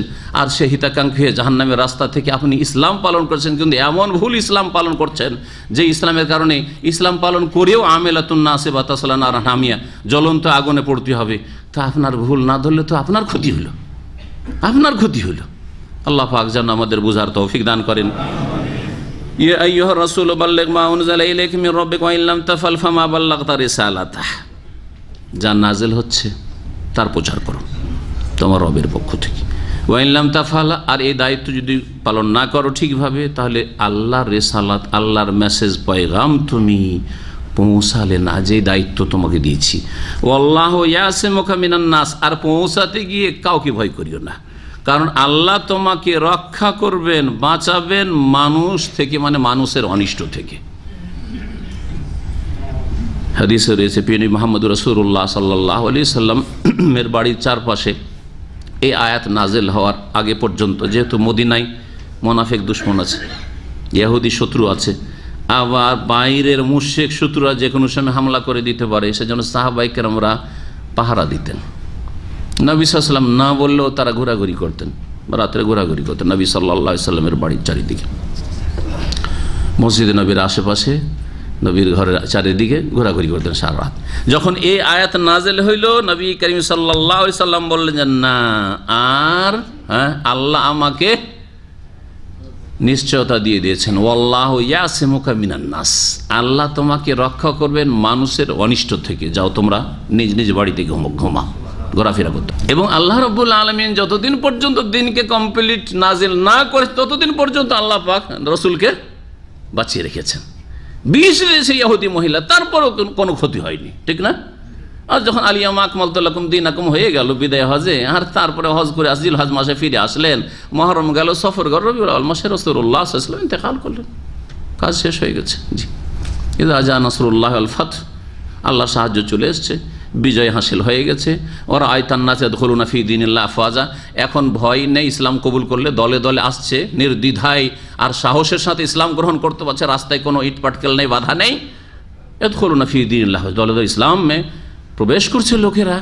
কাজ তোমার হয়ে গেছে, ফাসাব্বিহ বিহামদি রাব্বিকা ওয়াস্তাগফির, এখন আল্লাহ পাকের তাসবিহ করো, আখিরাতের সম্বল বেশি বেশি সঞ্চয় করো, আর আল্লাহর প্রশংসার সাথে সাথে ইস্তেগফার করো আল্লাহর কাছে। ইন্নাহু কানা তাওয়াবা, সূরা নাসর নাজিল হলো। তো আল্লাহ পাক বলছেন ইন্নাল্লাহা লা ইয়াহদিল কওমাল কাফিরিন, নিশ্চয়ই আল্লাহ পাক কাফের সম্প্রদায়কে সঠিক পথে পরিচালিত করেন না, কারণ তারা অবাধ্যতার পথ যখন নিয়েছে তখন আল্লাহ পাক জবরদস্তি করেন না। কুল, হে নবী বলে দিয়ে, আহলাল কিতাবে, হে আহলে কিতাব, হে কিতাবধারীরা, ইহুদি নাসারা, লাস্তুম আলা শাইইন, তোমরা কোনো ভিতের ওপর প্রতিষ্ঠিত নও। লাস্তুম আলা শাই, তোমরা কোনো ভিত্তির ওপর প্রতিষ্ঠিত না, কায়েম না, হাত্তা তুকিমুত তাওরাত ওয়াল ইনজিল, যতদিন পর্যন্ত তোমরা সঠিকভাবে অবিকৃত আসল রূপে যে তাওরাত নাজিল হয়েছে, তাওরাত প্রতিষ্ঠা না করবে, যাতে ছিল তৌহিদ, ওয়াল ইনজিল, আর ইনজিল কায়েম না করবে, ওয়ামা উনজিলা ইলাইকুম মির রাব্বিকুম, আর তোমাদের প্রতিপালকের পক্ষ থেকে যা নাজিল করা হয়েছে, কি কোরআনে কারীম, তা যতদিন পর্যন্ত কোরআনী আইন কায়েম না করবে, কোরআনের জীবনের প্রতিটি ক্ষেত্রে বাস্তবায়ন না করবে, ব্যক্তি জীবনে, পারিবারিক জীবনে, সমাজে, রাষ্ট্রনীতিতে, আদালতে, যতদিন পর্যন্ত বাস্তবায়ন না করবে ততদিন পর্যন্ত তোমাদের কোনো ভিত্তি নেই, তোমরা কোনো ভিত্তির প্রতিষ্ঠিত নও। এটা যেমন তাদেরকে বলা হয়েছে, সকলকে বলা হয়েছে, ঠিক না? তাদেরকে যদি বলা হয় তো আমাদেরকে প্রথম সম্বোধন না, তাহলে মুসলিম জাতিতে মুসলিম, কিন্তু কোরআনের বাস্তবায়ন জীবনে করলেন। আল্লাহ বলছেন আকিমুস সালাত, নামাজ আপনার 5 ওয়াক্ত ঠিক নেই, সময় মতো নামাজ হয় না, তাহলে তোমার কোনো ভিত্তি নাই হে মুসলিম। প্লাস তোমালা সেই ভালো করে তারপর বলছেন ওমা উনজিলা ইলাইকুম মির রাব্বিকুম ওয়া লা ইয়াজিদান্না কাসীরাম মিনহুম মা উনজিলা ইলাইকুম মির রাব্বিকা তুগয়ানা ওয়া কুফরা। হে নবী, তোমার রবের পক্ষ থেকে তোমার প্রতি যা নাজেল হচ্ছে তা তাদের অধিকাংশের সীমালঙ্ঘনকে, তুগয়ান সীমালঙ্ঘন, আর কুফরিকে বৃদ্ধি করবে। ফালা তাসা আলাল কওমিল কাফিরিন, সুতরাং তুমি কাফের সম্প্রদায়ের ওপর হাহুতাশ করিও না, আক্ষেপ করিও না, আক্ষেপ করিও না, দুঃখ করিও না। দুঃখটাকে মানুষ স্বেচ্ছায় করে না, অনিচ্ছাকৃত আসে। এটা জিজ্ঞাসা করা চলবে, কারণ এটা হচ্ছে জেনারেল নলেজ। কারণ আপনিও দুঃখিত হন, আপনিও খুশি হন। খুশিটা কি নিয়ে আসতে হয় না নিজে নিজে চলে আসে? নিজে নিজে খুশির কিছু ব্যবস্থা হইলে চলে আসে, তাই না? আচ্ছা, দুঃখ, মা মারা গেছে, আমি দুঃখিত হব না। আরে দুঃখিত হন না, দুঃখ আসবেই, আসবে না? আপনি কি শখ করে দুঃখ নিয়ে এসছেন? আর যদি এড়াতে আমি দুঃখ করবই না, একবারে জিরো, কিচ্ছু নেই, হবে? হবে। হ্যাঁ, তার বহিঃপ্রকাশ ঘটাচ্ছেন না, হ্যাঁ বহিঃপ্রকাশ ঘটাচ্ছেন না, একবারে কান্নায় ভেঙে পড়েছেন, হাই হাই করছেন না, কিন্তু দুঃখ অবশ্য আছে, শোক আছে। তাহলে আল্লাহ যে বলছেন যে তুমি কাফের সম্প্রদায় বলো দুঃখিত হইও না, তো মানে দুঃখ করিও না, না, এতে সান্ত্বনা দেওয়া হয়েছে। দুঃখ এমনি চলে আসে। রাসূলুল্লাহ সাল্লাল্লাহু আলাইহি ওয়াসাল্লাম বড়ই দয়ালু ছিলেন, বিল মুমিনিন রাউফুর রহিম। হাই রে, এই লোকগুলো জাহান্নামে যাবে, দুঃখিত হইতেন, মনে কষ্ট পেতেন, চিন্তিত হয়ে যেতেন, হ্যাঁ, আপ্রাণ চেষ্টা করতেন। লাআল্লাকা বাখিউন নাফসাক আল্লা ইয়াকুনু মুমিনিন, এরা যদি ইসলাম গ্রহণ না করে তাহলে কি তুমি নিজেকে ধ্বংস করে ফেলবে? তুমি কি হার্ট অ্যাটাক করে মারা যাবে? সান্ত্বনা দিচ্ছেন না। কেন কেন তুমি ভেঙে পড়ছো? তোমার কাজ তুমি করে যাও, তারপরে ফামান শাফালি ইউমান ওয়া মান শাফালি ইয়াকফুর, মানুক মানুক, না মানুক তাই মানুক, করার কি আছে? তো দুঃখ করিও না মানে দুঃখ নিজের হাতে নেই, মানে তোমাকে সান্ত্বনা দিচ্ছি তোমার দুঃখে, হ্যাঁ, তোমার এই কষ্টে সান্ত্বনা দিচ্ছি, ধৈর্য ধারণ করো। ইন্নাল্লাযীনা আমানু ওয়াল্লাযীনা হাদু ওয়াস-সাবিউনা ওয়ান-নাসারা মান আমানা বিল্লাহি ওয়াল ইয়াউমিল আখির ওয়া আমিলা সালিহান ফালা খাউফুন আলাইহিম ওয়া লা হুম ইয়াহজানুন। এই আয়াতের ব্যাখ্যা তাফসীর ভুল বোঝার কারণে অনেক দুনিয়ার শিক্ষিতরা বিভ্রান্তির শিকার হয়েছে, গোমরাহ হয়েছে। সেই জন্য এই আয়াতের তাফসীরটা ভালো করে আজকে শুনেন। নিশ্চয়ই যারা ঈমান নিয়ে এসেছে, অর্থাৎ যারা মুসলিম, ঈমান নিয়ে এসেছে মানে যারা মুসলিম, ওয়াল্লাযীনা হাদু, আর যারা ইহুদি হয়েছে, ইহুদি জাতির কথা হলো দ্বিতীয় জাতি, ওয়াস-সাবিউন, আর যারা সাবেঈ, সাবেঈ কারা, এই নিয়ে মুফাসসিরিনদের দ্বিমত রয়েছে। একদল বলছেন যে সাবেঈও ইহুদি খ্রিস্টানদের মতো কিতাব ধারণকারী, তাদেরও নবী ছিল, কোনো নবী ছিল, কিন্তু যুগের আবর্তন বিবর্তনে তারা প্রায় শেষ হওয়ার মতোই, জি, ইহুদি খ্রিস্টানের মতো এরকম প্রসিদ্ধ নেই। কেউ কেউ বলছেন না না, এরা তারকার পূজারী ছিল, মুশরিক। একদল মুশরিক সাবেঈ যারা তারকার পূজা। আর তারপরে আল্লাহ পাক রব্বুল আলামিন কি বলছেন, ওয়ান নাসারা, এবং যারা খ্রিস্টান, মান আমানা, এখন শোন, মান আমানা বিল্লাহি ওয়াল ইয়াউমিল আখির, যারা আল্লাহর প্রতি বিশ্বাস স্থাপন করবে এবং পরকালে বিশ্বাস স্থাপন করবে, ওয়া আমিলা সালিহান, এবং সৎ কাজ করবে, ফালা খাউফুন আলাইহিম, তাদের কোনো ভয় নেই, ওয়া লা হুম ইয়াহজানুন, আর তারা চিন্তিত হবে না। এই আয়াত থেকে ভুল বুঝাটা শোনেন। কিং ফাহাদ পেট্রোলিয়াম ইউনিভার্সিটি জাহরানে আছে না, এখানে 5-7 বছর আমি তাফসীর করেছি। কিছু প্রফেসর বসতেন, বাংলাদেশি, বাংলাভাষী আর কি, বিভিন্ন দেশের, কানাডারও ছিল, আমেরিকারও ছিল, আর বাংলাদেশের কিছু ছেলে, আর কিছু ছেলে মাস্টার্স পিএইচডি করতে আসে বুয়েট থেকে বা বিভিন্ন ইঞ্জিনিয়ারিং ইউনিভার্সিটি থেকে, ওরা বসতো বিশেষ করে। তো দীর্ঘদিন গিয়েছি, জুমার দিনে আসর থেকে মাগরিব যেতাম, অথবা মাগরিব থেকে এশা যেতাম দীর্ঘদিন। তো ওই সময় একজন সিনিয়র প্রফেসর, ভদ্রলোক, নাম বলছি না কারণ নাম বললে সরাসরি গীবত হয়ে যাবে, আল্লাহ পাক হেদায়েত করেন এবং হেদায়েতের দিকে ফিরিয়ে নিয়ে আসেন, তখনকার মতো তাকে বোঝাতে সক্ষম হয়েছিলাম। তো আল্লাহ জানে এখন তার অন্তর ফিরল কিনা। যেহেতু আমেরিকা অথবা কানাডার পাসপোর্ট হোল্ডার, সে এইরকম আলোচনা যখন এসে বলছে যে ইহুদি খ্রিস্টানরা তো যদি তাদের ধর্মের ওপর ঠিক থাকে, মানে শিরক মুক্ত থাকে, তাহলে তারা জান্নাতে যাবে, কেন যাবে না? তারা যদি ভালো কাজ করে, জেনা না করে, খুন না করে, পাপাচারে লিপ্ত না হয়, তাহলে কি করবে? তারা জান্নাতে যাবে, এরকম কথা। ইন্না লিল্লাহি ওয়া ইন্না ইলাইহি রাজিউন, এটা ঈমান ভঙ্গকারী বিষয়। কেউ যদি মনে করে যে মুহাম্মদুর রাসূলুল্লাহ সাল্লাল্লাহু আলাইহি ওয়াসাল্লামের প্রতি ঈমান ছাড়াও জান্নাতে যাবে সে মুসলিম হতে পারেনি। ভালো করে শুনে রাখেন, এটা হচ্ছে ইসলামী আকীদা। কারণ ইসলামের প্রথম স্তম্ভ হচ্ছে দুটো কথার সাক্ষ্য প্রদান করা। কি? আশহাদু আল্লা ইলাহা ইল্লাল্লাহ, আল্লাহ ছাড়া কোনো সত্য উপাস্য নেই এই কথার সাক্ষ্য প্রদান করা, আর মুহাম্মাদুর রাসূলুল্লাহ, মুহাম্মদ আল্লাহর প্রেরিত রাসূল, এই কথার সাক্ষ্য প্রদান করা। এটা হচ্ছে ইসলামের প্রথম পিলার। তো ইহুদি খ্রিস্টান যদি তৌহিদের ওপর, প্রথম কথা তাদের মধ্যে শিরক চলে এসছে। খ্রিস্টানদের মধ্যে তৃতীয়বাদ, আল্লাহর সন্তান সাব্যস্ত করা, ঈসা আলাইহিস সালামকে, ইহুদিরা ওজাইরকে আল্লাহর সন্তান সাব্যস্ত করেছে। তারপর ইহুদিদের মধ্যে বহু এইরকম কুফরি আকীদা রয়েছে। তাদের কিতাবকে তারা বিকৃত করে ফেলেছে, ইনজিলকে খ্রিস্টানরা বিকৃত করে ফেলেছে, তাদের ধর্ম বিকৃত ধর্ম। তারপরেও যদি বলে বিকৃত ধর্ম আমরা মানি, আমাদের তো আসল তাওরাতেরটা মানি, আসল তাওরাতের অস্তিত্ব পৃথিবীতে নেই। জি, তারপরেও বলছি যে রাসূলুল্লাহ সাল্লাল্লাহু আলাইহি ওয়াসাল্লামের প্রতি ইহুদি খ্রিস্টান ঈমান নিয়ে আসেনি। যদি ঈমান নিয়ে আসে তখন আর ইহুদি খ্রিস্টান থাকছে না, তখন তার নাম কি হয়ে যাচ্ছে? ওয়াসাম্মাকুমুল মুসলিমিন, মুসলিম হয়ে যাচ্ছে। ঠিক কিনা? তাদের পূর্বপুরুষ ইব্রাহিম আলাইহিস সালাম ছিলেন, আর রাসূলুল্লাহ সাল্লাল্লাহু আলাইহি ওয়াসাল্লাম পূর্বপুরুষ ইসমাইল বংশের পূর্বপুরুষ ইব্রাহিম আলাইহিস সালাম। ঠিক কিনা? তো ইব্রাহিম আলাইহিস সালামের দিন হচ্ছে ওয়াসাম্মাকুমুল মুসলিমিন, মুসলিম হয়ে যেত। এবং যেমন মুসা ঈসাকে মানা ফরজ, ইমানের স্তম্ভ ইমান বির রসুল, রসুলগণকে মানা, মুসা ঈসা নূহ, সমস্ত আম্বিয়া রসুল যাদের নাম আল্লাহ উল্লেখ করেছেন নাম নিয়ে বিশ্বাস করা, আর যাদের নাম আল্লাহ উল্লেখ করেননি এমনিভাবে যদি আল্লাহ কোনো রসুল পাঠিয়ে থাকেন আর পাঠিয়েছেন নাম জানি না তাও বিশ্বাস করি। ঠিক কিনা? তার মধ্যে শেষ রসুল মুহাম্মদুর রাসূলুল্লাহ, তাকে মানা ওই রকমই ফরজ কিনা? বরং বিস্তারিত ফরজ। অন্যান্য নবীগণকে শুধু নবী মেনে নেওয়াই ফরজ, তাদের নিয়ে আসা বিধিবিধান ফরজ নেই, কারণ সেগুলি রহিত হয়ে গেছে। কিন্তু শেষ রাসূলের প্রত্যেকটি নিয়ে আসা বিধান মোতাবেক জীবনযাপন করা প্রত্যেক মানুষের জন্য ফরজ। কথা ঠিক বলছে না ভুল?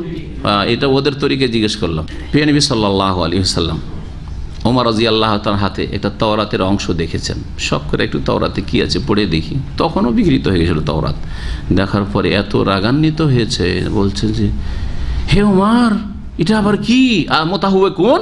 আরে এদিক ওদিক বিভ্রান্ত হয়ে ছুটে বেড়াচ্ছ, উদ্ভ্রান্ত করে বেড়াচ্ছ নাকি?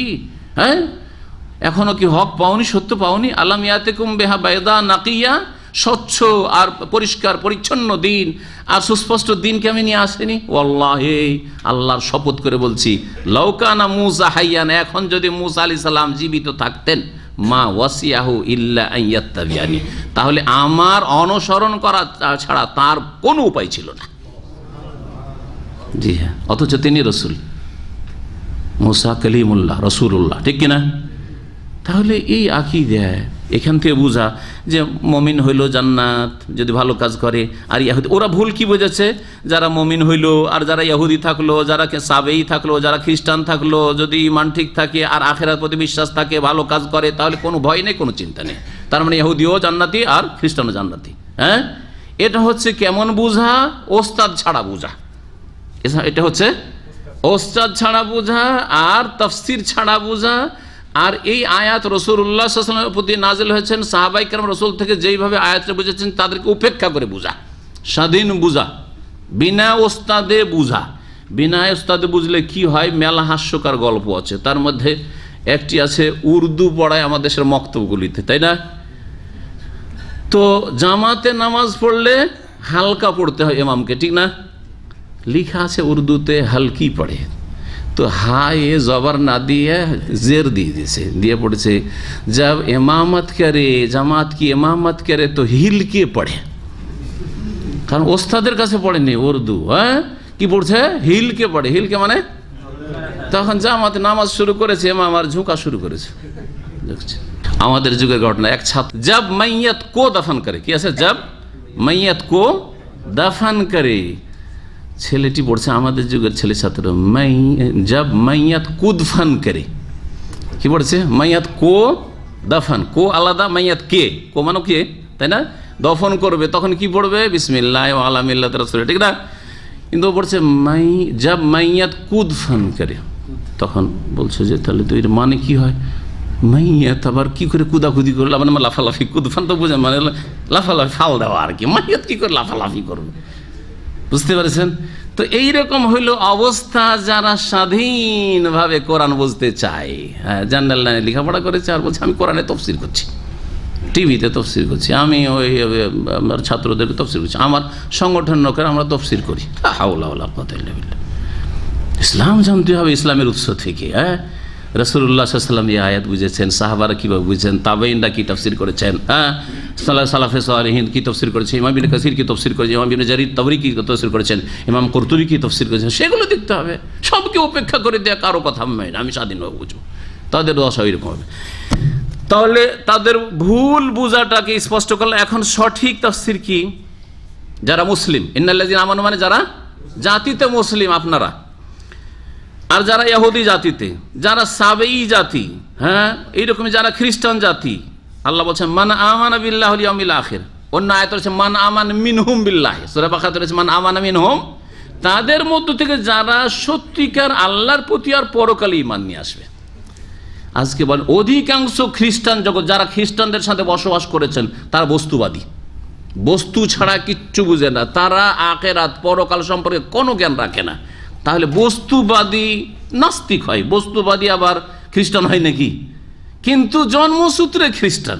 যেমন আমাদের মুসলিম সমাজে যারা নাস্তিক, ইসলাম সম্পর্কে কিছুই জানে না, বরং ইসলামের বিরুদ্ধেও বলে অজ্ঞতার কারণে, তারা আসলে বস্তুবাদী। জাতিতে মুসলিম কিন্তু তারা বস্তুবাদী, হ্যাঁ, কমিউনিস্ট, আর না হলে বস্তুবাদী, আর না হলে সমাজবাদী, না হলে মাওবাদী, হ্যাঁ, মার্ক্সবাদী, বিভিন্ন বাদ বিশ্বাসী তারা, আসলে পুঁজিবাদী, সব বাদে বিশ্বাসী, ইসলামে বিশ্বাসী নয় তারা। মুসলিম একটি জাতি, ইহুদি একটি জাতি, সাবিয়া একটি জাতি, খ্রিস্টান একটি জাতি। মান আমানা বিনহুম বিল্লাহি ওয়াল ইয়াউমিল আখির, যারা ওদের মধ্য থেকে সত্যিকার আল্লাহর প্রতি ঈমান রাখবে, পরকালে বিশ্বাস করবে, যারা আল্লাহর পরকালে বিশ্বাস করে, আল্লাহর পাকড়াওকে ভয় করবে না, আল্লাহর সামনে হিসাব দিতে হয় ভয় করবে না, আখিরাতে বিশ্বাস করে আখিরাতে যেন প্রস্তুতি নেবে না, হ্যাঁ, আর আখিরাতে যেন প্রস্তুতি, আর ঈমানকে সুন্দর করা, ঈমানের কয়টি পিলার, ইসলামের কয়টি পিলার, এগুলি রাসূলুল্লাহ সাল্লাল্লাহু আলাইহি ওয়াসাল্লামের কাছ থেকে শিখতে হবে না? হ্যাঁ, তাহলে 5 ওয়াক্ত সালাত কায়েম করতে হবে না? কোন ইহুদি খ্রিস্টান 5 ওয়াক্ত সালাত আদায় করে? মুসলিমই করে না তো। হ্যাঁ, কোন খ্রিস্টান ইহুদি মুহাম্মদ রাসূলুল্লাহ শাহাদাত দান করে? তাহলে তারা কি করে এতে শামিল হবে? যারা তাদের মধ্য থেকে আল্লাহ পরকালে বিশ্বাসী, তার সাথে আরো বলছেন ওয়া আমিলা সালিহান, আর ভালো কাজ করে। ভালো কাজের দুটো শর্ত, নেক আমল হওয়ার জন্য কয়টা শর্ত? দুটো শর্ত। কি কি? এক, আল্লাহর জন্য হইতে হবে, আর শেষ রসুলের তরিকায় হইতে হবে। তাহলে ভালো কাজটির কোয়ালিটি কেমন হইতে হবে? আমার প্রিয় নবী মুহাম্মদ রাসূলুল্লাহ সাল্লাল্লাহু আলাইহি ওয়াসাল্লাম যেই তরিকার নামাজ পড়েছেন, যেই তরিকার ইসলাম পালন করেছেন, যেই রকম বিধিবিধান নিয়েছেন, সেই বিধিবিধান আপনাকে মেনে চলতে হবে। এটা হচ্ছে আমালে সালেহ। এটা যদি ইহুদির বাচ্চাও করে, খ্রিস্টানের বাচ্চাও করে, হিন্দুর বাচ্চাও করে, বুদ্ধিস্টের বাচ্চাও যদি এই আমল করে, তিনটি কাজ, আল্লাহর প্রতি ঈমান, পরকালের প্রতি ঈমান আর ভালো কাজ, এই দুটি শর্ত ভালো কাজের সংজ্ঞায় যদি ভালো কাজ করে, তাহলে ফালা খাউফুন আলাইহিম, ইহুদির সন্তানের কোনো চিন্তা নেই, খ্রিস্টানের সন্তানের কোনো চিন্তা নেই। কোন পরিবারে জন্ম নেই সেটা দেখার বিষয় নয়, হ্যাঁ, মুসলিম পরিবারে জন্ম নিল না কোথায় নাস্তিকের পরিবারে জন্ম, সেটা দেখার বিষয় নেই। ফালা খাউফুন আলাইহিম ওয়া লা হুম ইয়াহজানুন, তাদের কোনো ভয় নেই, তাদের কোনো চিন্তা নেই, সে মুসলিম, ঠিক কিনা? জি, আশা করি এই আয়াতের তাফসীরটা আপনারা বেশি বেশি মনে রাখবেন, যাতে করে কেউ বিভ্রান্তির শিকার না হন। বিশেষ করে মুসলিম সংখ্যালঘু যেসব দেশে, পশ্চিমা দেশে যারা বসবাস করে, কাফের সমাজ যারা বসবাস করে, তারা প্রভাবিত। ওদের মধ্যে চরিত্রবান আছে, ওদের মধ্যে অমায়িক লোক আছে, ওদের মধ্যে ভালো মানুষ আছে, সুদ খায় না, ঘুষ খায় না, কথার তাদের মূল্য রাখে। তারা কেন জাহান্নামে যাবে? বুঝে না আসলে ওই আর্টিফিশিয়াল গাছের পাতা দেখে ধোকা খেয়ে যায়, আর সে করে যে শিরক আছে, কুফরি আছে, আর আল্লাহর দিনের অবমাননা আছে, কোরআনে কারীম বাস্তবায়ন নেই, বিশ্বাস নেই, শেষ রাসূলকে বিশ্বাস করে না, তারপরে মনে করে তারাও তো ভালো কাজ করছে। কুপ্রভাব পড়ে একটা কাফের সমাজে বসবাসে। লাকাদ আখাযনা মিসাকা বনী ইসরাঈল, তারপর আল্লাহ বলছেন নিঃসন্দেহে আমি বনী ইসরাইল থেকে অঙ্গীকার গ্রহণ করেছিলাম। ও আরসালনা, কি যে তারা দিন মেনে চলবে, হ্যাঁ, তাওরাতকে শক্তভাবে ধারণ করো, তাওরাত প্রতিষ্ঠিত করবে তোমরা। ও আরসালনা ইলাইহিম রাসূলা, এবং তাদের জন্য বহু রসুল প্রেরণ করেছিলাম, মুসা, ঈসা, এই জাকারিয়া, ইয়াহইয়া, আইয়ুব, ইউসুফ, ইউনুস, সব আম্বিয়া বনি ইসরাইল। কুল্লামা জাআহুম রাসূলুন, যখন যখন তাদের কাছে কোনো রাসূল এসেছে, বিমা লা তাহওয়া আনফুসুহুম, এমন কিছু নিয়ে যা তাদের মনোপুত না, লা তাহওয়া আনফুসুহুম, তাদের মনের উল্টো হয়, এটা মানা যাবে না, এটা কথা আপনার শোনা যাবে না, এইরকম যখনই হয়েছে, ফারিকান কাযাবু, তখন একদল নবীকে তারা মিথ্যা প্রতিপন্ন করেছে, অমান্য করেছে, ওয়া ফারিকান ইয়াকতুলুন, আর একদলকে তারা হত্যা করেছে, খুন করেছে। আম্বিয়া রাসূলগণকে ইহুদিরা খুন করেছে। আল্লাহ পাক কোরআনে কারীমের একাধিক আয়াতে বলেছে, তার মধ্যে এটি একটি আয়াত নম্বর 70। ওয়া হাসিবু আল্লাহ তাকুনা ফিতনাহ, আর তাদের ধারণা, আল্লাহ পাক রব্বুল বলছেন যে এই ইহুদি খ্রিস্টানদের ধারণা যে আল্লাহ তাকুনা ফিতনাহ, তাদের ওপর শাস্তি নেমে আসবে না। ফিতনা মানে এখানে হচ্ছে আল্লাহর আযাব, আযাব আসবে না, তারা আযাবে শাস্তি তাদের উপর আপতিত হবে না। ফাআমু ওয়া সাম্মু, সুতরাং তারা অন্ধ হয়ে গেছে আর বধির হয়ে গেছে। আমা অন্ধ ব্যক্তি বলে, ওখান থেকে আমু ফেল ক্রিয়া, আর আসাম বহিরা লোককে, বধিরকে বলে, ওখান থেকে অসাম্য। সুম্মা তাওয়াল্লাহু আলাইহিম, অতঃপর আল্লাহ তাদের তওবা কবুল করেছেন, তওবার তৌফিক দিয়েছেন, ফিরে এসছে যখন আল্লাহ তাদের সাদরে গ্রহণ করেছেন তওবা। সুম্মা আমু, তো সংশোধন তওবা করার পরে এইরকম হয়েছে। আবার কি হয়েছে? আবার অন্ধ হয়ে গেছে, আবার বধির হয়ে গেছে। কাসীর মিনহুম, তাদের অনেকে, মুসলিম সমাজেও অনেকেই হেদায়েত হচ্ছে, আবার গোমরাহ হয়ে যাচ্ছে। কিছুদিন হেদায়েত হয়েছিল, আবার দেশে গেছে, দেশে গিয়ে আবার ওই শিরক শুরু করে দিয়েছে, আবার বিদআত শুরু করে দিয়েছে, আবার গিয়ে দেশে গিয়ে দ্বিধাদ্বন্দ্বে পড়ে বলতে পারে, না রে, বিশ্বাস করছিলাম যে হ্যাঁ ওইটাই ঠিক, কিন্তু না, পীর ছাড়া জান্নাত পাওয়া যাবে না, আবার গিয়ে উল্টো ঘুরে গেল। অনেকে নামাজ ধরছে কিছুদিনের জন্য, কিছু শোকের কারণে, বালা মুসিবতের কারণে হোক, অথবা ইসলামিক সেন্টারে এসে কিছুদিন নামাজ ধরেছে, তারপরে দেখা যায় আরে আবার ছেড়ে দিয়েছে নামাজ। আছে না? না এরকম আছে, অনেকে আছে, সহিহ আকীদা থেকে আবার বিভ্রান্ত হচ্ছে, বদনসিব। আর অনেকে সৎ জীবন থেকে অসৎ হয়ে যাচ্ছে, দিন শিখতো। আর এই লম্বা এক ছেলেকে দেখছে, এই লম্বা দাড়ি কিছুদিন দেখতাম, ইসলামিক সেন্টারে ঘুরতো, আর তার হঠাৎ করে একদিন দেখছি যে আরে ছেলেটা তো চেহারাটা ওইরকম লাগছে, দাড়ি টাড়ি নাই কেন, একেবারে কিছু নেই, দেশে গেছে সাপ। তো আমার দিকে দেখে চট করে চপটা ফিরিয়ে নিয়েছে। জি হ্যাঁ। পরে আবার কিছুদিন পরে দেখছি না একটু বড় হয়েছে, এখানে আসার পর দেখছেন না এখানে দাড়ি অনুকূলে পরিবেশ আছে, তখন দেখছেন না এখানে মান ইজ্জত বাঁচানো যাবে না, ছিছা অনেকে করেছে, আশেপাশে মহল্লায় বাস করতো ছেলেটা, তো আবার দাড়ি একটু বড় করেছে, কিন্তু আগের মতো আর। তো এইরকম বহু লোক গুমরাহির শিকার হচ্ছে। এই জন্য নবী করিম সাল্লাল্লাহু আলাইহি ওয়াসাল্লাম বেশি বেশি দোয়া করেছেন কি, আল্লাহ মুকাল্লিবাল কুলুব সাব্বিত কলবি আলা দীনিক, আল্লাহ হে অন্তরের হৃদয়ের আবর্তন বিবর্তনকারী, সাব্বিত কলবি আলা দীনিক, আমার অন্তরকে দিনের উপর প্রতিষ্ঠিত রাখো, অটল রাখো। এটা হচ্ছে বড় কথা। বড় কথা এই নয় যে কিছুদিন অনেক ভালো কাজ করেছেন, না, বড় কথা হচ্ছে যে একই কোয়ালিটির উপর, দিনের উপর ইস্তেকামা, সোজা পথে অবিচল থাকা, অটল থাকা জান্নাতের পথে। আল্লাহ পাক যেন আমাদের তৌফিক দান করেন। ওয়াল্লাহু বাসীরুম বিমা ইয়ামালুন, তারা যা কিছু করে তা সম্পর্কে আল্লাহ পাক সম্যক দ্রষ্টা। লাকাদ কাফারাল্লাযীনা ক্বালু ইন্নাল্লাহাল মাসীহু ইবনু মারইয়াম, এখান থেকে খ্রিস্টানদের কথা আল্লাহ পাক বয়ান করা শুরু করছেন। বলছেন নিঃসন্দেহে কাফের হয়েছে। ভালো করে শুনুন, আল্লাহ পাক বলছেন নিঃসন্দেহে কাফের হয়েছে। কারা? আল্লাযীনা ক্বালু, ওই সব লোকেরা যারা বলেছে ইন্নাল্লাহাল মাসীহু ইবনু মারইয়াম, আল্লাহ হচ্ছেন মারইয়াম তনয় মসিহ, মারইয়ামের পুত্র মসিহ ঈসা আলাইহিস সালাম হচ্ছেন কে? আল্লাহ। যিনি আল্লাহ তিনি মারইয়ামের পেটে এসেছেন, ঈসা আল্লাহ সন্তান হয়, আল্লাহর সন্তান আল্লাহ, আর না হলে তিনি আল্লাহ। কারণ এই খ্রিস্টানদের মধ্যে বহু ফিরকা, দল উপদল রয়েছে। একদল বলে যে ঈসা আলাইহিস সালাম আল্লাহর পুত্র ইবনুল্লাহ, আর একদল বলে না না না, আল্লাহ ঈসার রূপে পৃথিবীতে নেমে এসেছিলেন। আর একদল বলে যে তিন খোদা, তিন এলাহ রয়েছে, আল্লাহ সালেসু সালাস আসছে। সবগুলিকে আল্লাহ কাফের বলে ঘোষণা করেছেন। তাহলে একটু আগে যে বললাম যে ভালো কাজ করলেই তাকে জান্নাতের সার্টিফিকেট দিয়ে দিবেন ইহুদি খ্রিস্টানকে, তো এরা কি এইসব আকীদায় বিশ্বাসী না? শিরকি কুফরি আকীদায়। আল্লাহ কি বলছেন তাদেরকে? আল্লাহ বলছেন লাকাদ কাফারাত, কাফের জান্নাত পাবে নাকি? লাকাদ কাফারাল্লাযীনা ক্বালু, ওই সব লোকেরা কাফের হয়েছে যারা বলেছে ইন্নাল্লাহুল মাসীহু ইবনু, আল্লাহ হচ্ছেন মরিয়ম পুত্র মসিহ। ওয়াকাল মাসিহ, অথচ মসিহ আলাইহিস সালাম বলেছিলেন, ইয়া বানি ইসরাইল, হে আমার বংশ বনি ইসরাইল, ইসরাইল গোত্র বংশ, উবুদুল্লাহ রব্বি ওয়া রব্বাকুম, তোমরা এক আল্লাহর ইবাদত করো, যিনি আমারও রব এবং তোমাদেরও রব, যিনি আমারও রব আর তোমাদের রব। এখানে একটু চিন্তা করেন যে ঈসা আলাইহিস সালাম কি বলছেন, কোন আল্লাহর ইবাদত করো? যে আল্লাহ রব্বি, আমার রব, আমার প্রতিপালক আর তোমাদেরও প্রতিপালক। ঈসা আলাইহিস সালাম বলছেন যে আল্লাহ কে? আল্লাহ আমার রব। আর খ্রিস্টানরা কি বলছে? যে ঈসা আলাইহিস সালামের বাপ। নাউজুবিল্লাহ, বলছে না? বলছে না?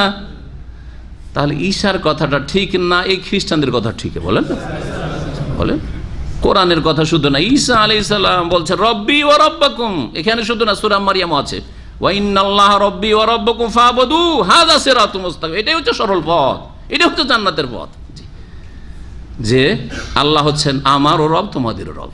ইন্নাহু মান ইউশরিক বিল্লাহ, আরো শুনে রাখো, নিশ্চয়ই যারা আল্লাহর সাথে শিরক করবে এবং শিরকের অবস্থায় মারা যাবে, ফাকাদ হারামাল্লাহু আলাইহিল জান্নাহ, তাদের ওপর আল্লাহ জান্নাতকে হারাম করে দিয়েছেন, জান্নাতকে নিষিদ্ধ ঘোষণা করেছেন।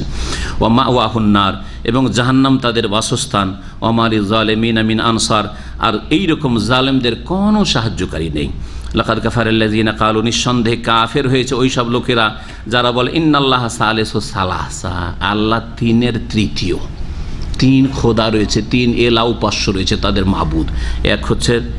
আর এই যে সালেসো সালাসা, যেটাকে বলা হচ্ছে তৃতীয়বাদ, খ্রিস্টানদের একটা ভ্রান্ত আকীদা, বড় একটা দলের, ক্যাথলিকদের। তো এরা যে বলছে আল্লাহ না তৃতীয়বাদে বিশ্বাসী, এদের মধ্যে আপোষে আবার দ্বন্দ্ব আছে, এই আপোষে দ্বন্দ্ব আছে। যেমন মুসলিম সমাজে সুফিদের মধ্যে আপোষে এত লড়াই আছে যে এক এক পীরের এক এক তরিকা, আর এক তরিকা আর এক তরিকার লোকে কাফের বলছে, বলছে না? বলছে না? কেন চরমনায় তরিকার দেওয়ানবাগির তরিকা, ঠিক কিনা বলেন? লড়াই মারামারি হয়েছে কি হয়নি? পিটাপিটি, তা আপনারা জানছেন এগুলো বেশি, আপনাদের কাছ থেকে শুনি তো বলছি আমি, আপনাদের মতো অনেকের কাছ থেকে শুনে বলছি। তাহলে এরাও সুফি ওরাও সুফি, কিন্তু দেখেন কিরকম। ঠিক ওই রকমই খ্রিস্টানরা একদল বলছে যে তা তৃতীয়বাদের ব্যাখ্যা এক্সপ্লেন করতে গিয়ে একদল বলছে যে আল্লাহ আর তার সাথে কে? হ্যাঁ, ঈসা পুত্র, আব বাপ, ইবনুন বেটা সন্তান, আর বলছে যে মারিয়াম, এই তিন খোদা। আর একদল বলছেন না, আব ইবন রুহুল কুদুস, জি, তিন খোদা কে কে? আল্লাহ আর পুত্র, হ্যাঁ আউযুবিল্লাহ, ঈসা আলাইহিস সালাম, আর রুহুল কুদুস মানে জিবরাইল আলাইহিস সালাম, রুহুল কুদুস জিবরাইল আলাইহিস সালাম। দেখেন আপোষে দ্বন্দ্ব, একদল আর এক দলকে কাফের বলে, ওদের ফিরকাগুলি ওই রকম, একদল আরেক দলকে বলে যে এরা জাহান্নামী, এরা কাফের। জি, তো যারা এই ইসলামের সরল পথ থেকে বিচ্যুত হয়েছে তাদের অবস্থাটা ঠিক ওই রকম, তাদের অবস্থাটা ঠিক ওই রকম, আরেক দলকে কাফের বলে, অথচ তারা সকলেই গুমরাহির শিকার, কেউ তাদের মধ্যে সরল পথে নেই। আল্লাহ পাক রব্বুল আলামিন বলছেন ওমা মিন ইলাহিন ইল্লা ইলাহু ওয়াহিদ, অথচ কোন সত্য উপাস্য নেই এক উপাস্য ছাড়া, যিনি আল্লাহ রাব্বুল আলামিন। তাহলে আল্লাহ কাফের ঘোষণা করলেন কারাকে? যারা তৃতীয়বাদী বিশ্বাসী। তারপরে বলবেন যে খ্রিস্টানরাও তো ভালো কাজ করে, অমায়িক চরিত্রে, ওদের ব্যবহারে মুগ্ধ হয়ে যাবেন আপনি, ওরা খুব ভালো কাজ করে, কেউ যদি মদও না খায়, ব্যভিচারণ না করে, ভালো চলে, কেন আপনি বলবেন যে জাহান্নামে যাবে? আল্লাহ বলছেন কাফের ওরা, কারণ তারা তৃতীয়বাদে বিশ্বাসী, ওয়াহদানিয়াত তাওহীদে বিশ্বাসী নয়, তাওহীদের বাস্তবায়নকারী নয়। ওয়াইন লাম ইয়ানতাহু আম্মা ইয়াকুলুন, যা তারা বলেছে বা বলছে তা থেকে যদি তারা বিরত না হয়, লা ইয়ামাসান্নাল্লাযীনা কাফারু মিনহুম আযাবুন আলীম, অবশ্যই অবশ্যই তাদের মধ্য থেকে যারা কাফের কুফরি করেছে তাদেরকে স্পর্শ করবে মর্মান্তিক শাস্তি, আযাবুন আলীম। আল্লাহ পাক রব্বুল আলামিন তাহলে খ্রিস্টানদের বিভিন্ন ভ্রান্ত আকীদার অনুসারীদের সকলকে কি বললেন এই দুটি আয়াতে? কাফের, লাকাদ কাফারা, লাকাদ কাফারা, দুটি আয়াতে বললেন না? বললেন না? তারপরেও আল্লাহ যে কত আরহামুর রাহিমিন, কত যে দয়ালু, তার রহমতকে শুধু মুসলিম মুমিনের সাথে সীমিত করছেন না, যে তওবা শুধু মুসলিমের জন্য না। আফালা ইয়াতুবুনা ইলাল্লাহ, এই ইহুদি খ্রিস্টান, তারা ইহুদিদের কথা আলোচনা হয়েছে, তারা কি আল্লাহর কাছে প্রত্যাবর্তন করে আসবে না তওবা করে? তারা আল্লাহর কাছে তওবা করে ফিরে আসবে না? জি, যেমন বাপ মা ছেলে মেয়ে নাফরমান হয়ে গেল, অবাধ্য হইল, আর এই ছেলেটা ফিরে আসবে না রে, বাড়ি থেকে নিজে বের করে দিয়েছে রাগ করে, তার বদমাইশির কারণে, তারপরেও আক্ষেপ করে যে হাই যদি ছেলেটা ফিরে চলে আসতো। মেয়ে বেরিয়ে চলে গেছে, তার বলছে হাই মেয়েটা যদি ফিরে চলে আসতো তো সাদরে গ্রহণ করে নিতে আবার। সুবহানাল্লাহ। যদি বাপ মায়ের এরকম মায়া হয় অপরাধী ছেলে মেয়েদের ওপর, তাহলে আল্লাহ কত আরহামুর রাহিমিন। ইহুদি নাসারা নাস্তিক সকলকে ডাক দিয়ে বলছেন, মুনাফিকও ডাক দিয়ে বলছেন আফালা ইয়াতুবুনা ইলাল্লাহ, তারা কি আল্লাহর কাছে তওবা করে ফিরে আসবে না? ওয়াস্তাগফিরুনাহু, এবং তার কাছে ক্ষমা চাইবে না? আল্লাহু গফুরুর রহিম, অথচ আল্লাহ হচ্ছেন বড় মার্জনাকারী, বড় দয়ালু। মাল মাসিহ ইবনে মারিয়াম, এখন সঠিক আকীদা, সহিহ আকীদা শোনো ঈসা আলাইহিস সালাম সম্পর্কে। মারিয়াম পুত্র মাসিহ কিছুই নন ইল্লা রাসূল, একমাত্র রাসূল ছাড়া, তিনি পুত্র নন আর ইলাহ নন, তিনি একজন রাসূল। কাদ খালাত মিন কাবলিহি রাসূল, তার পূর্বে অনেক রাসূল চলে গেছেন। ওয়া উম্মুহু সিদ্দিকা, এবং তার মাও কোনো ইলাহ নয়, তার মাও আল্লাহর স্ত্রী নয়, নাউজুবিল্লাহ, বরং তার মা হচ্ছেন সিদ্দিকা, আল্লাহর ওয়ালিয়া, আল্লাহর নেক বান্দি, অতি সত্যবাদী।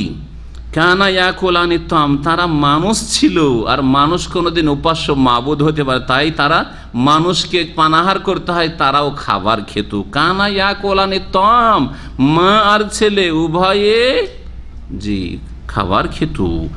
অনুজুর, চিন্তা করো, কাইফা নুবায়্যিনু লাহুমুল আয়াত, কিভাবে আমি তাদের উদ্দেশ্যে বিশদভাবে বর্ণনা করছি আয়াত সমূহ। সুম্মানজুর, তারপর একটু চিন্তা করে দেখো, আন্না ইউফাকুন, যে এরপরেও কোথায় তারা উল্টো দিকে ফিরে যাচ্ছে। কুল, হে নবী বলে দাও, আতাবুদুনা মিন দুনিল্লাহ, তোমরা কি আল্লাহকে বাদ দিয়ে এমন কিছুর উপাসনা করবে, মা লা ইয়ামলিকু লাকুম দাররান ওয়ালা নাফা, যেগুলি তোমাদের ক্ষতি বা লাভের কোনো ক্ষমতা রাখে না, তাদের পূজা করবে? আরে দুর্গার পূজা করবে, দরগার পূজা করবে, ঈসাকে উপাস্য বানিয়ে দেবে? না না, এই কাজ করি না। আল্লাহু আস-সামিউল আলিম, আল্লাহ হচ্ছেন সর্বশ্রোতা, সবকিছু শোনেন, আল আলিম, সর্বজ্ঞ, সবকিছুই তিনি জানেন। কুল, হে নবী বলে দাও, ইয়া আহলাল কিতাব, হে আহলে কিতাব, হে আহলে কিতাব। আল্লাহ রাব্বুল আলামিন এখন আহলে কিতাবদেরকে সম্বোধন করে প্রিয় নবী মুহাম্মদ রাসূলুল্লাহ সাল্লাল্লাহু আলাইহি ওয়াসাল্লামকে নির্দেশ দিচ্ছেন আহলে কিতাবের সংশোধনের উদ্দেশ্যে তাদেরকে দাওয়াত দিতে। হে আহলে কিতাব, লা তাগলু ফি দীনিকুম, তোমাদের ধর্মের ক্ষেত্রে তোমরা বাড়াবাড়ি করিও না। গলু হচ্ছে বাড়াবাড়ি করা, অতিরঞ্জন করা, যার যেটা মর্যাদা নয় সেটা বলা, বা যেটা ইসলাম নয় সেটাকে ইসলাম বলা, যেটা আল্লাহর দিন নয় সেটাকে আল্লাহর দিন করে দেওয়া, এই হচ্ছে গুলু। এই জন্য শিরক আর বিদাত যেগুলি ধর্মের নামে পাপ হয়, এগুলি হচ্ছে গুলু, এগুলি হচ্ছে গুলু। এইরকমই উগ্রবাদ, চরমপন্থা, এটা হচ্ছে গুলু। তাহলে গুলু তিনটা দিক রয়েছে। গুলুর কয়টা দিক রয়েছে বললাম? তিনটা দিক রয়েছে। একটা হচ্ছে শিরক, সমস্ত রকমের শিরক, গুলু, বাড়াবাড়ি। আল্লাহর দিন কি? তৌহিদ। আল্লাহর দিন হচ্ছে তৌহিদ, আল্লাহর একত্ব। আর যখন বহুত্ববাদ নিয়ে আসলেন সেটা হলো বাড়াবাড়ি, বাড়িয়ে দিলেন, এক আল্লাহর জায়গায় বহু আল্লাহ করে দিলেন। সে 2 করেন আর 3 করেন আর বহু করেন, 33 কোটি করেন হিন্দুদের মতো, সব কিছু পূজনীয়। এ হচ্ছে গোলু। সুফিদের মতো কবর মাজার সবগুলি হচ্ছে, সবাই দিতে পারে, আল্লাহও দিতে পারে, এ ওলিয়া উলিয়া গৌস কুতুবও দিতে পারে। কবর থেকে মরে যাওয়ার পরও তারা মরে না, মৃত বলা যাবে না, তারা জীবিত আছে। তারা বরং চোখের আড়াল হওয়ার পরে, তারা তো মরার কথা বলবে না, চোখের আড়াল হওয়ার পরে আরও নাকি এইসব আরও শক্তিশালী হয়ে যায়। জিলানি যতটা জীবদ্দশায় শক্তিশালী ছিলেন, আর খাজা মঈনুদ্দিন চিশতি যতটা জীবদ্দশায় শক্তিশালী ছিলেন, মরে যাওয়ার কবরে যাওয়ার পরে নাকি আরও শক্তিশালী, অসাধারণ ক্ষমতার মালিক।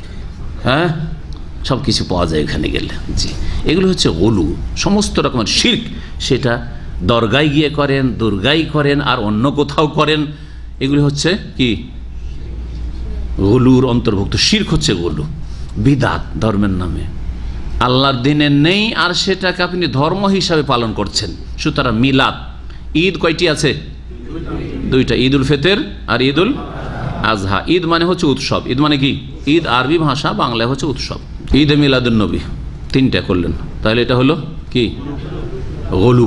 এটা গোলু। আপনার জন্মবার্ষিকী গোলু, আপনার স্ত্রী জন্মবার্ষিকী গোলু, আপনার বিবাহ দিবস ম্যারেজ ডে গোলু। জি হ্যাঁ, আপনার ছেলে মেয়েদের জন্মদিবস, বার্থডে অথবা ইত্যাদি বিবাহ হয়েছে, বিবাহ দিবস পালন হচ্ছে, কেক কাটাকাটি হচ্ছে, এগুলি ইহুদি খ্রিস্টানদের গলু, যেগুলি মুসলিমরা করছে আজকাল। জি, কারণ মুসলিমরা ওই গর্তে ঢুকবে যেই গর্তে ইহুদি খ্রিস্টান ঢুকেছে, নবী করিম সাল্লাল্লাহু আলাইহি ওয়াসাল্লামের ভবিষ্যৎবাণী, আর ওই গর্তে ঢুকে জাহান্নামে ইহুদি নাসারা গেছে, এইরকম মুসলিমরাও যাবে। জি, কারণ যে যার সঙ্গী দুনিয়াতে হবে, আখেরাতে ওখানে গিয়ে ওই সঙ্গী হইতে হবে। যারা রাসূলুল্লাহ সাল্লাল্লাহু আলাইহি ওয়াসাল্লাম সাহাবায়ে কেরামদের সঙ্গী, তাদের সাথে থাকবে।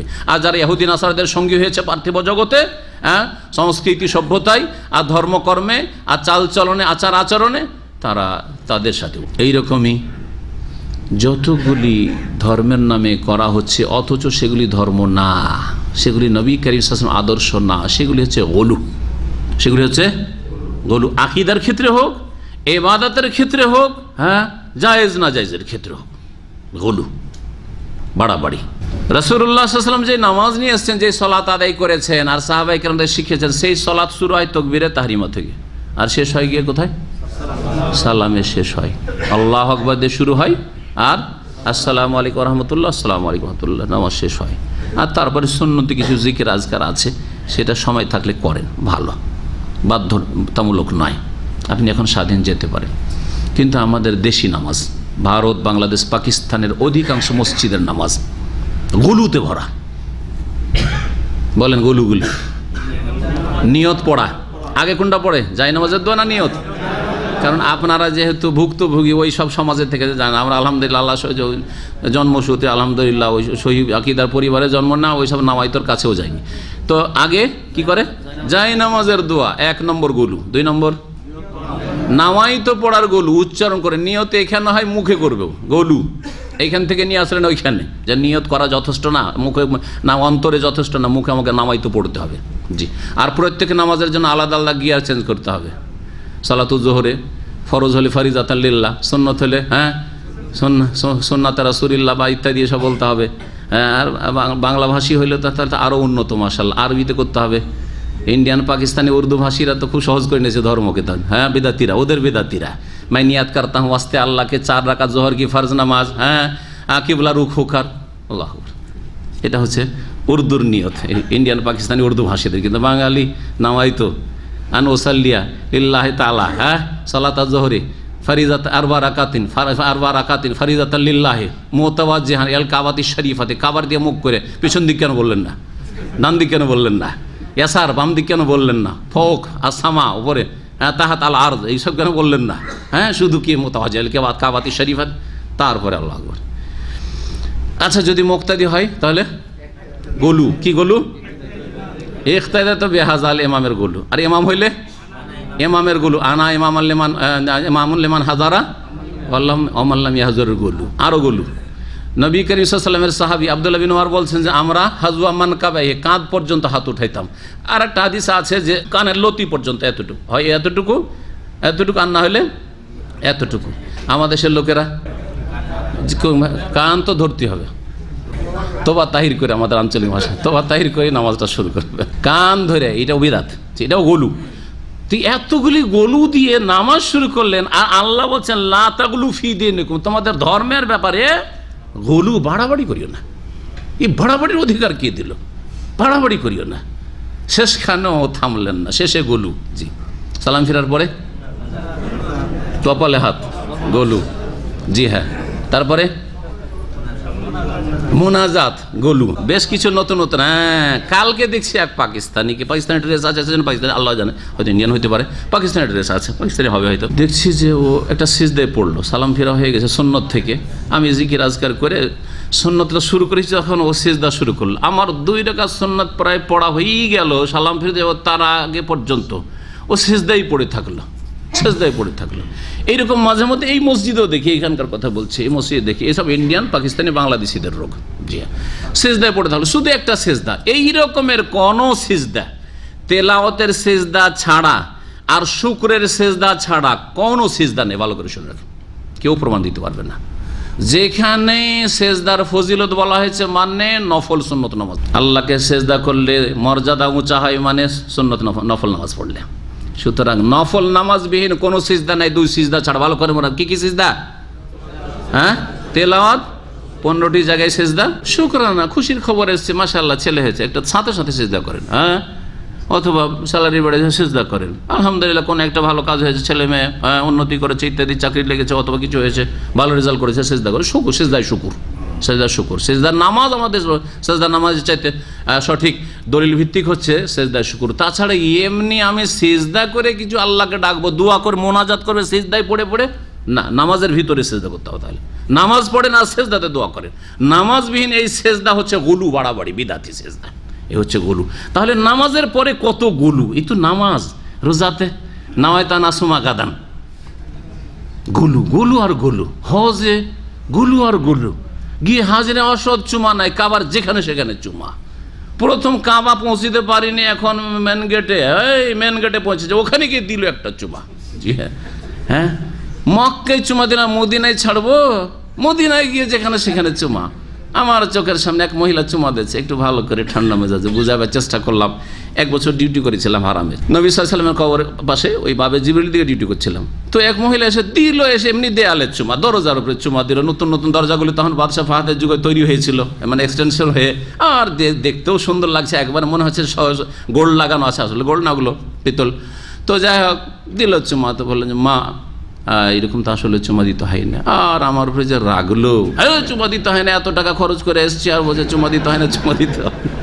আল্লাহু আকবার, এই হলো অবস্থা। তো দেখছেন গোলু, কত গোলু মুসলিম সমাজে। তাহলে মুসলিমদের মধ্যে যদি এত গোলু বাড়াবাড়ি ধর্মের নামে শুরু হয়ে যায়, শিরক বেদাত বললাম, আর একটা গোলু তো বাকি আছে। আর একটা গোলু কি বললাম? উগ্রবাদ, চরমপন্থা। কিছু যুবক স্কুল কলেজে পড়ে কিছুটা ইসলাম সাইডে কিছু শিখেছে, দিয়ে বলছে জিহাদ করব, নিজেই জিহাদ করবে, 2-4-10 জনকে নিয়ে নিজেই জিহাদ করবে, দেশ থেকে বেরিয়ে কোথাও চলে গেল, আর না হলে দেশের মধ্যেই শুরু করে দিল। হ্যাঁ, এগুলি গোলু, ইসলাম বলে না। ইসলামে কোনো এর অস্তিত্ব নেই। 1400 বছর ইতিহাসে, জি, যখন যে খালিফা থেকেছেন, খালিফাকে না জানিয়ে, খালিফার বিনা অনুমতিতে কোনো সাহাবী পর্যন্ত জিহাদের জন্য যাননি। আবু বকর যতদিন খলিফা থেকেছেন, ওমর রাদিয়াল্লাহু তাআলা পর্যন্ত জিহাদের ঘোষণা করেননি। ওমর যখন খলিফা থেকেছেন, উসমান, আলী কেউ জিহাদের ঘোষণা করেননি। উসমান রাদিয়াল্লাহু তাআলা যখন খলিফা থেকেছেন, আলী রাদিয়াল্লাহু তাআলা জীবনে কখনো জিহাদের ঘোষণা করেননি। হ্যাঁ, হাজ্জাজ বিন ইউসুফের মতো জালেম খুনি, ভালো করে শুনি যাতে চোখ খুলে আপনাদের, জালেম খুনি, বাসরার গভর্নর, তার হুকুম ছাড়া মোহাম্মদ বিন কাসেম ভারতের সিন্ধু প্রদেশে আক্রমণ করেনি। সেখানে জিহাদের জন্য যে গিয়েছেন মোহাম্মদ বিন কাসেম রহমতুল্লাহ আলাইহি, কার হুকুমে গিয়েছিলেন? হাজ্জাজ বিন ইউসুফের নির্দেশে গভর্নর, আর গভর্নরের উপরে রয়েছে সে বনু উমাইয়ার শাসক, যে দামেশকে বসে আছে আব্দুল মালিক বিন মারওয়ান বা আর কেউ, তার ছেলেরা, তার হুকুমে। এই জন্যই তো যখন বিজয়ের পর বিজয়, বিজয়ের পর বিজয়, আর হিন্দুরা তো দেখলো যে আরে জালেম রাজাদেরকে আমাদেরকে কর দিতে হইতো, নারীদের ইজ্জত দিতে হইতো, মেয়েদেরকে বলি দিতে হইতো, এইসব জুলম অত্যাচার সব দূরে হয়ে গেছে, জুলমের অবসান ঘটেছে। এ তো আকাশ থেকে দেবতা নেমে এসছে। মোহাম্মদ বিন কাসেম জীবনী পড়ে দেখেন, মোহাম্মদ বিন কাসেম, হিন্দুরা ভারতের সিন্ধু প্রদেশের বলতো যে আকাশ থেকে ভগবান ঈশ্বর দেবতা পাঠিয়েছে মোহাম্মদ বিন কাসেমকে, এই দেবতাকে যেতে দেবো না। বলছেন আপনি থাকেন, আপনি থাকেন। বলছেন না, গভর্নরের আদেশ হয়েছে। এক খলিফা মরার পরে আর এক খলিফা হয়েছে, হ্যাঁ, সম্ভবত সুলাইমান বিন আব্দুল মালিক অথবা আর কি আব্দুল মালিকের আর এক ছেলে।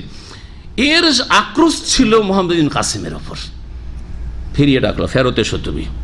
আরে ওখানে জিহাদ চলছে, আলহামদুলিল্লাহ, ওখানে ইসলাম প্রচার হচ্ছে, সারা গোটা ভারত মুসলিম হয়ে যেত যদি সেই সময় ছেড়ে দেওয়া হইতো।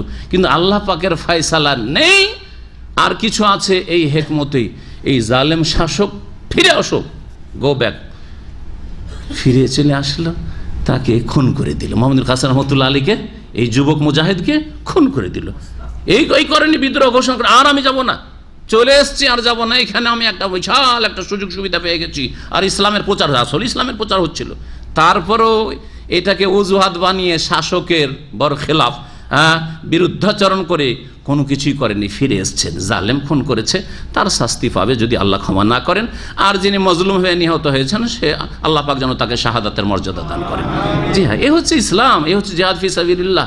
হ্যাঁ, জিহাদ ফি সাবিলিল্লাহ মানে মুফতি বেরিয়ে যাবে, হ্যাঁ, জিহাদের কথা বলে জেল খাটবে, এইটা ইসলাম নয় আসলে। আল্লাহ পাক হেদায়েত দান করেন এদেরকে, আল্লাহ পাক এদের হেদায়েত দান করেন, এবং এই উগ্রবাদী চরমপন্থীদের অনিষ্ট থেকে আল্লাহ পাক মুসলিমদেরকে রক্ষা করেন। তাহলে গোলু আশা করি বুঝতে পারলেন, গোলু তিনটা দিক আছে। এই তিন গুমরাহি থেকে বাঁচতে, ধর্মের নামে গুমরাহি, শিরিক থেকে, বিদআত থেকে, উগ্রবাদ থেকে। লা তাগলু ফি দীনিকুম গায়রা, মধ্যমপন্থী মুসলিম হবেন, আল্লাহর ফরজ ওয়াজিব আদায় করবেন তৌহিদের সাথে, সুন্নতের সাথে, হারাম নাজায়েজ থেকে বেঁচে থাকবেন তৌহিদ সুন্নতের সাথে। এটা হচ্ছে দ্বীন ইসলাম। আপনাকে যতটা দায়িত্ব দেওয়া হয়েছে সেটা পালন করবেন, আপনি অন্যের দায়িত্ব কেড়ে নেবেন না। চোরের হাত কাটতে হবে এটা তাফসীর করা আমার কাজ, কিন্তু চোরের হাত কাটতে হবে কাটাটা আমার কাজ, এটা শাসকের কাজ। তাফসীর করেছি না করি না? তাফসীর আমি করেছি, কিন্তু আমার সামনে যদি চোর ধরা পড়ে আমি কাটবো নাকি? অপরাধী, আমি উগ্রবাদী, আমার এটা কাজ না, এটা শাসকের কাজ। তার উপর ফরজ, আমার ফরজ আল্লাহ জিজ্ঞেসই করবে না কিয়ামতের দিন আমাকে, আপনাদেরকে জিজ্ঞেস করবে না, শাসককে জিজ্ঞেস করবে আল্লাহ পাক বলেন কেন চোরের হাত কাটবে। লা তাগলু ফি দীনিকুম গায়রাল হাক্কি, সত্য ছাড়া তোমরা তোমাদের দ্বীনের ব্যাপারে বাড়াবাড়ি করিও না। ওয়ালা তাত্তাবিউ আহওয়া কওমিন, আর এমন সম্প্রদায়ের কুপ্রবৃত্তির অনুসরণ করিও না, কাদ দাল্লু মিন ক্বাবলু, যারা পূর্বেই পথভ্রষ্ট হয়েছে। ওয়া আদাল্লু কাসীরান, অনেককে পথভ্রষ্টও করেছে। ওয়া দাল্লু আন সাওয়াইস সাবিল, আর সরল পথ থেকে তারা বিচ্যুত হয়েছে। ইহুদি খ্রিস্টান, তাদের অনুসরণ করিও না, অনুকরণ করিও না। তারপরে আল্লাহ পাক রব্বুল আলামিন যে লানত অভিসম্পদ করেছেন ইহুদিদের ওপর, বেশ কিছু আম্বিয়া রসুলগণের ভাষায়, তাদের মাধ্যমে আল্লাহ পাক তা বর্ণনা করেছিল। ইন্নাল্লাযীনা কাফারু মিন বানি ইসরাঈল, বনি ইসরাঈলদের যারা কুফরি করেছিল তাদের ওপর অভিসম্পদ করা হয়েছিল আল্লাহর পক্ষ থেকে, আলা লিসানে দাউদ ওয়া ঈসা ইবনে মারইয়াম, দাউদ আলাইহিস সালাম এবং মারইয়াম পুত্র ঈসা আলাইহিস সালামের জবানে, মানে তাদের মাধ্যমে, তাদের ভাষায় প্রকাশ করা হয়েছিল যে তোমাদের আল্লাহ লানত করেছেন। দাউদ আলাইহিস সালাম বলেছেন, হে ইহুদিরা, হে বনি ইসরাঈল, ঈসা আলাইহিস সালাম বলে তোমাদের আল্লাহ লানত করেছেন তোমাদের চাল চলনের দোষেই। কেন লানত হয়েছিল? যালিকা বিমা আসাউ, কারণ তারা বিরুদ্ধাচরণ করেছিল, অবাধ্য হয়েছিল। ওয়া কানু ইয়াতাদুন, আর তারা সীমা লঙ্ঘন করেছিল। এখন সীমা লঙ্ঘন আর বিরুদ্ধাচরণ পার্থক্যটা কি, বা তফসির কি? তফসিরটা খেয়াল খুশি করলে হবে কি, মুফাসসিরিনগণ যেভাবে তফসির করেছেন করতে হবে। প্রসিদ্ধ তফসির হচ্ছে যে আসাও ইসিয়ান থেকে নাফরমানি করা, বিরুদ্ধাচরণ। বিরুদ্ধাচরণ মানে আল্লাহ রাব্বুল আলামিন যে ফরজ করেছেন সেই ফরজে ঘাটতি করা। বিরুদ্ধাচরণের আরেকটি দিক হচ্ছে আল্লাহ যা নিষেধ করেছেন, যেসব কথা কাজ থেকে হারাম করেছেন, নাজায়েজ করেছেন, সেগুলির কোনো কিছুতে লিপ্ত হওয়া, এটা হচ্ছে এসিয়ান, নাফরমানি করা, বিরুদ্ধাচরণ করা। আর ইয়াতাদুন, সীমালঙ্ঘন করা মানে শিরিক করা, বিদআত করা, ধর্মের নামে সীমালঙ্ঘন। আল্লাহ বলছেন এখান পর্যন্ত দিন, বলছেন না আমার। আল্লাহ বলছেন হ্যাঁ দুটো ঈদ, বলছেন না আমাদের তিনটে। আল্লাহ বলছেন এক আল্লাহর ইবাদত করো, বলছেন না এক আল্লাহর কাছে চাও। লিয়াস আল আহাদুকুম রাব্বাহু কুল্লা শাই, সব কিছু আল্লাহর কাছে চাইবে। বলছেন আমি গৌসের কাছে যাবো, কুতুবের কাছে যাবো, আমি চিশতির কাছে চাইবো। জি, সীমালঙ্ঘন, এতেদা। শিরক হচ্ছে সীমালঙ্ঘন, বিদআত হচ্ছে সীমালঙ্ঘন। এইরকমই ধর্মের নামে যেসব পাপ হয়ে থাকে সেগুলো হচ্ছে সীমালঙ্ঘন। তাহলে দুটো বাক্যের তাফসীর এইভাবে করবেন। কানু লা ইয়াতানাহুন, কেন লানত হইল? কারণ সমাজে কোনো সৎ লোক থাকলো না যে ভালো উপদেশ দেবে। কানু লা ইয়াতানাহুন আন মুনকারিন, তারা অপরাধ থেকে পরস্পরকে বাধা দিত না, অন্যায় কাজে পরস্পরকে একে অপরকে বাধা দান করতো না। ফালুহ, যার তারা করতো বা যাতে তারা লিপ্ত হইতো। লা বিসা মা কানু ইয়াফালুন, তারা যা করতো তা বড়ই জঘন্য করতো। কীরকমটা ছিল এই মনে বেশ কিছু হাদিস এসছে। বলছে যে বনি ইসরাইলের মধ্যে যখন বিভিন্ন পাপ ছড়িয়ে পড়লো, তখন সমাজের কিছু ভালো মানুষ আছে, তার প্রথম নিষেধ করলো, কিন্তু তারা মানতে চাইলো না। যখন মানতে চাইলো না, তো দ্বীনের নির্দেশ কি? যখন মুনকার, ইসলাম বিরোধী, আল্লাহর দ্বীন বিরোধী কোনো কাজ দেখবেন, তখন বল প্রয়োগ করে বাধা দেবেন। সেটা যদি না করতে পারেন তো সহিহ মুসলিমের হাদিস কি করবেন? কথার দ্বারা বাধা দেবেন। সেটাও যদি না করতে পারেন তাহলে অন্তর থেকে ঘৃণা করে তাদেরকে বর্জন করবেন আর তাদের সঙ্গ বর্জন করবেন, ঠিক না? কিন্তু এরা করলো কি? যখন বনি ইসরায়েলের মধ্যে ফাসাদ এইরকম সৃষ্টি হলো, পাপাচারে লিপ্ত হলো বনি ইসরায়েলরা, তাদের কিছু ভালো মানুষরা প্রথম নসিহত করলো, বাধা দেওয়ার চেষ্টা করলো। যখন মানলো না, তখন আত্মীয়তা আপন অবস্থায় ঠিক রাখলো, সম্পর্ক ঠিক, তখন তাদের সাথে উঠা বসা করতে লাগলো, খাওয়া দাওয়া, দাওয়াত নেওয়া, আর তাদের সাথে আন্তরিকতা রাখা, সব কিছু বজায় রাখলো। আল্লাহ রাব্বুল আলামিন সৎ ও অসৎ, এরা সৎ হইলেও যেহেতু পাপকে আর পাপীকে ঘৃণা করলো না, তাদের সঙ্গ দিল, তাদের সাথে একাকার হয়ে গেল, সবগুলির উপর লানত করলেন আল্লাহ রাব্বুল আলামিন। মুসলিম সমাজও ঠিক ওই রকমই। দেশে গ্রামে যদি পাপ হয় তাহলে গ্রামের যারা মাতাব্বর রয়েছে, দায়িত্বশীল রয়েছে, যাদের শাসন ক্ষমতা রয়েছে বা যাদের প্রভাব রয়েছে, তাদের ফরজে সংশোধন করে সংস্কার করে, যদি না করে আর তাদের সাথে আবার মিলেমিশে থাকে, তাদের থেকে সম্পর্ক ছিন্ন না করে, তাহলে আল্লাহর আযাব সকলের উপর আসবে। একটি পানি জাহাজের মতো নবী সাল্লাল্লাহু আলাইহি ওয়াসাল্লাম উপমা দিয়ে বুঝিয়েছেন, সহিহ বুখারী মুসলিমে রয়েছে, জানেন না হাদিস? শুধু ইঙ্গিত করছে, কি বলেছেন? 2 তলা পানি জাহাজ, আর নিচে তলায় যেসব লোকেরা ফুটো করছে পানি নেওয়ার জন্য, নিচে থেকে পানি নেবে, কি দরকার? উপরে পানি আছে, উপরে যাওয়ার দরকার কি? উপরের লোকেরা নিচে নেমে যদি হাত পা ধরে কোনো রকম করে যেইভাবে হোক না কেন এদেরকে বাধা দেয়, তাহলে জাহাজটা ডুবা থেকে বাঁচবে তো সকলেই বাঁচবে। আর যদি বলে যে আদা খাবি স্বাদ পাবি, নিচে ফুটা করছি তোরা ডুবা, আমরা তো দোতলায় আছি, বলেন তাহলে হালাকু জামিয়ান, সকলে ধ্বংস হবে। তো এই যে সমাজের ভালো মানুষরা যদি বোবা শয়তান হয়ে যায়, বুঝছে, আদা খাবি স্বাদ পাবি, তোরা জাহান্নামে যা, আমাদেরকে, আমরা তো নামাজ রোজা করছি, ঠিক না? এইরকম যদি আমাদের দেশে বুড়া মোল্লাগুলো দেখেন, বুড়া মোল্লা নিজে নামাজ পড়ে, সব কিছু করে, বুড়ি পর্দা করে, বুড়ি বোরকা পড়ছে, ওর বউরা কেউ পর্দা করে না, ওর মেয়েরাও পর্দা করে না, কলেজ ইউনিভার্সিটির লেকচারার প্রফেসর ইত্যাদি বেহায়া, হ্যাঁ, আর নামাজও পড়ে না, আর মোল্লা টুপি ছাড়ে না, মোল্লা মসজিদ ছাড়ে না, জান্নাত পাবে? না না না, সব ধ্বংস হবে, সব ধ্বংস হবে, হালাকু জামিয়ান, সব ধ্বংস। তারা কাসীরাম মিনহুম, আল্লাহ বলছেন তাদের অনেককে তুমি দেখতে পাবে, ইয়াতাওয়াল্লাউনাল্লাযিনা কাফারু, তারা কাফেরদের সাথে বন্ধুত্ব রাখে। সমাজের ভালো মানুষ ছিল, কিন্তু যারা অপরাধী, কাফের, পাপিষ্ট, যাদের ভ্রান্ত আকীদা, শিরক, তাদের সাথে বন্ধুত্ব রাখে। একজন আপনি মুসলিম, তাওহীদ শিখলেন, আর তারপরে যারা শিরকি আকীদা রাখে, কবর মাজার আকীদা, তার সাথে বন্ধুত্ব, তার ছেলেকে আপনার মেয়ে দিলেন, মেয়ে যদি উঠিয়ে নিয়ে আসেন তাদের, যে হেদায়েতের পথে নিয়ে আসবে, সেটা আলাদা কথা। কিন্তু একটা শিরকের ঘরে, মুশরিকের ঘরে আপনি মেয়ে দিচ্ছেন, আজকাল কবর পূজারীদের ঘরে মেয়ে দিচ্ছেন, অনেকে পয়সা দেখে, শুধু টাকা দেখে, শহরে বাড়ি, সুযোগ সুবিধা আছে, সুখে থাকবে আমার মেয়েটা, ঘাসপাত দেখে ছাগল বাঁধতে হয়, এটা আমাদের দেশের মূর্খদের কথা। তাহলে তাকে জাহান্নামের দিকে ঠেলে দিলেন আপনার মেয়েটাকে ওই ঘরে দিয়ে। জি, কারণ মেয়ে কমজোর, সেখানে গিয়ে ওদের আকীদা গ্রহণ করবে দ্রুত।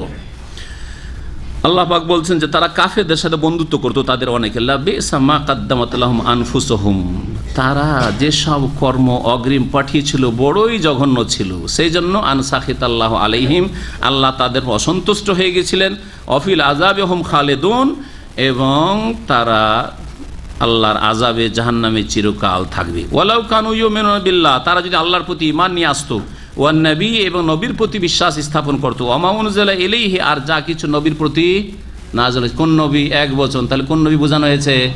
শেষ নবী মুহাম্মদ রাসূলুল্লাহ সাল্লাল্লাহু আলাইহি ওয়াসাল্লাম। আরও স্পষ্ট করে দিল এই আয়াত যে ইহুদি খ্রিস্টানরা যদি তারা কি করতো, আল্লাহর প্রতি ঈমান নিয়ে আসতো, আর শেষ নবীর প্রতি ঈমান নিয়ে আসতো, আর যা তার প্রতি নাযিল হয়েছে আল কোরআনের প্রতি ঈমান নিয়ে আসতো, মাত্তাখাযুহুম আউলিয়া, তাহলে কখনো তারা এই কাফেরদেরকে, আল্লাহ দ্রোহীদেরকে বন্ধু হিসাবে গ্রহণ করতো না। ওয়ালাকিন্না কাসীরাম মিনহুম ফাসিকুন, এইরকম মুনাফিকরা কাফেরকে অন্তরঙ্গ বন্ধু হিসাবে গ্রহণ করতো না, কিন্তু তাদের অধিকাংশই হচ্ছে ফাসিকুন, ফাসিক, পাপিষ্ট, অবাধ্য, নাফরমান। এখানে আজকের তাফসীর শেষ করছি, আর বাকি ইনশাআল্লাহ তাআলা 3টি পর্বে আমাদের তাফসীর ইনশাআল্লাহ তাআলা সূরা মায়েদার শেষ হয়ে যাবে। আল্লাহ পাক যেন তৌফিক দান করেন, আল্লাহ পাক দ্বীন শিখার তৌফিক দান করেন, কোরআন বুঝার তৌফিক দান করেন, কোরআন মোতাবেক জীবনযাপনের তৌফিক দান করেন, কোরআনের দিকে আল্লাহ পাক মানব জাতিকে দাওয়াত দেওয়ার তৌফিক দান করেন। আল্লাহ সমস্ত বালা মুসিবত থেকে আমাদের হেফাজতে রাখেন। আল্লাহ পাক রব্বুল আলামিন সঠিক দিন জেনে তার বাস্তবায়নের তৌফিক দান করেন। আল্লাহ পাক আমাদের যেন রাজি হয়ে যান। আল্লাহ পাক রব্বুল আলামিন জাহান্নামের আযাব থেকে আমাদের রক্ষা করেন। ওয়া সাল্লাল্লাহু ওয়া সাল্লাম আলা নবিয়িনা মুহাম্মদ ওয়া আলা আলিহি ওয়া সাহবিহি।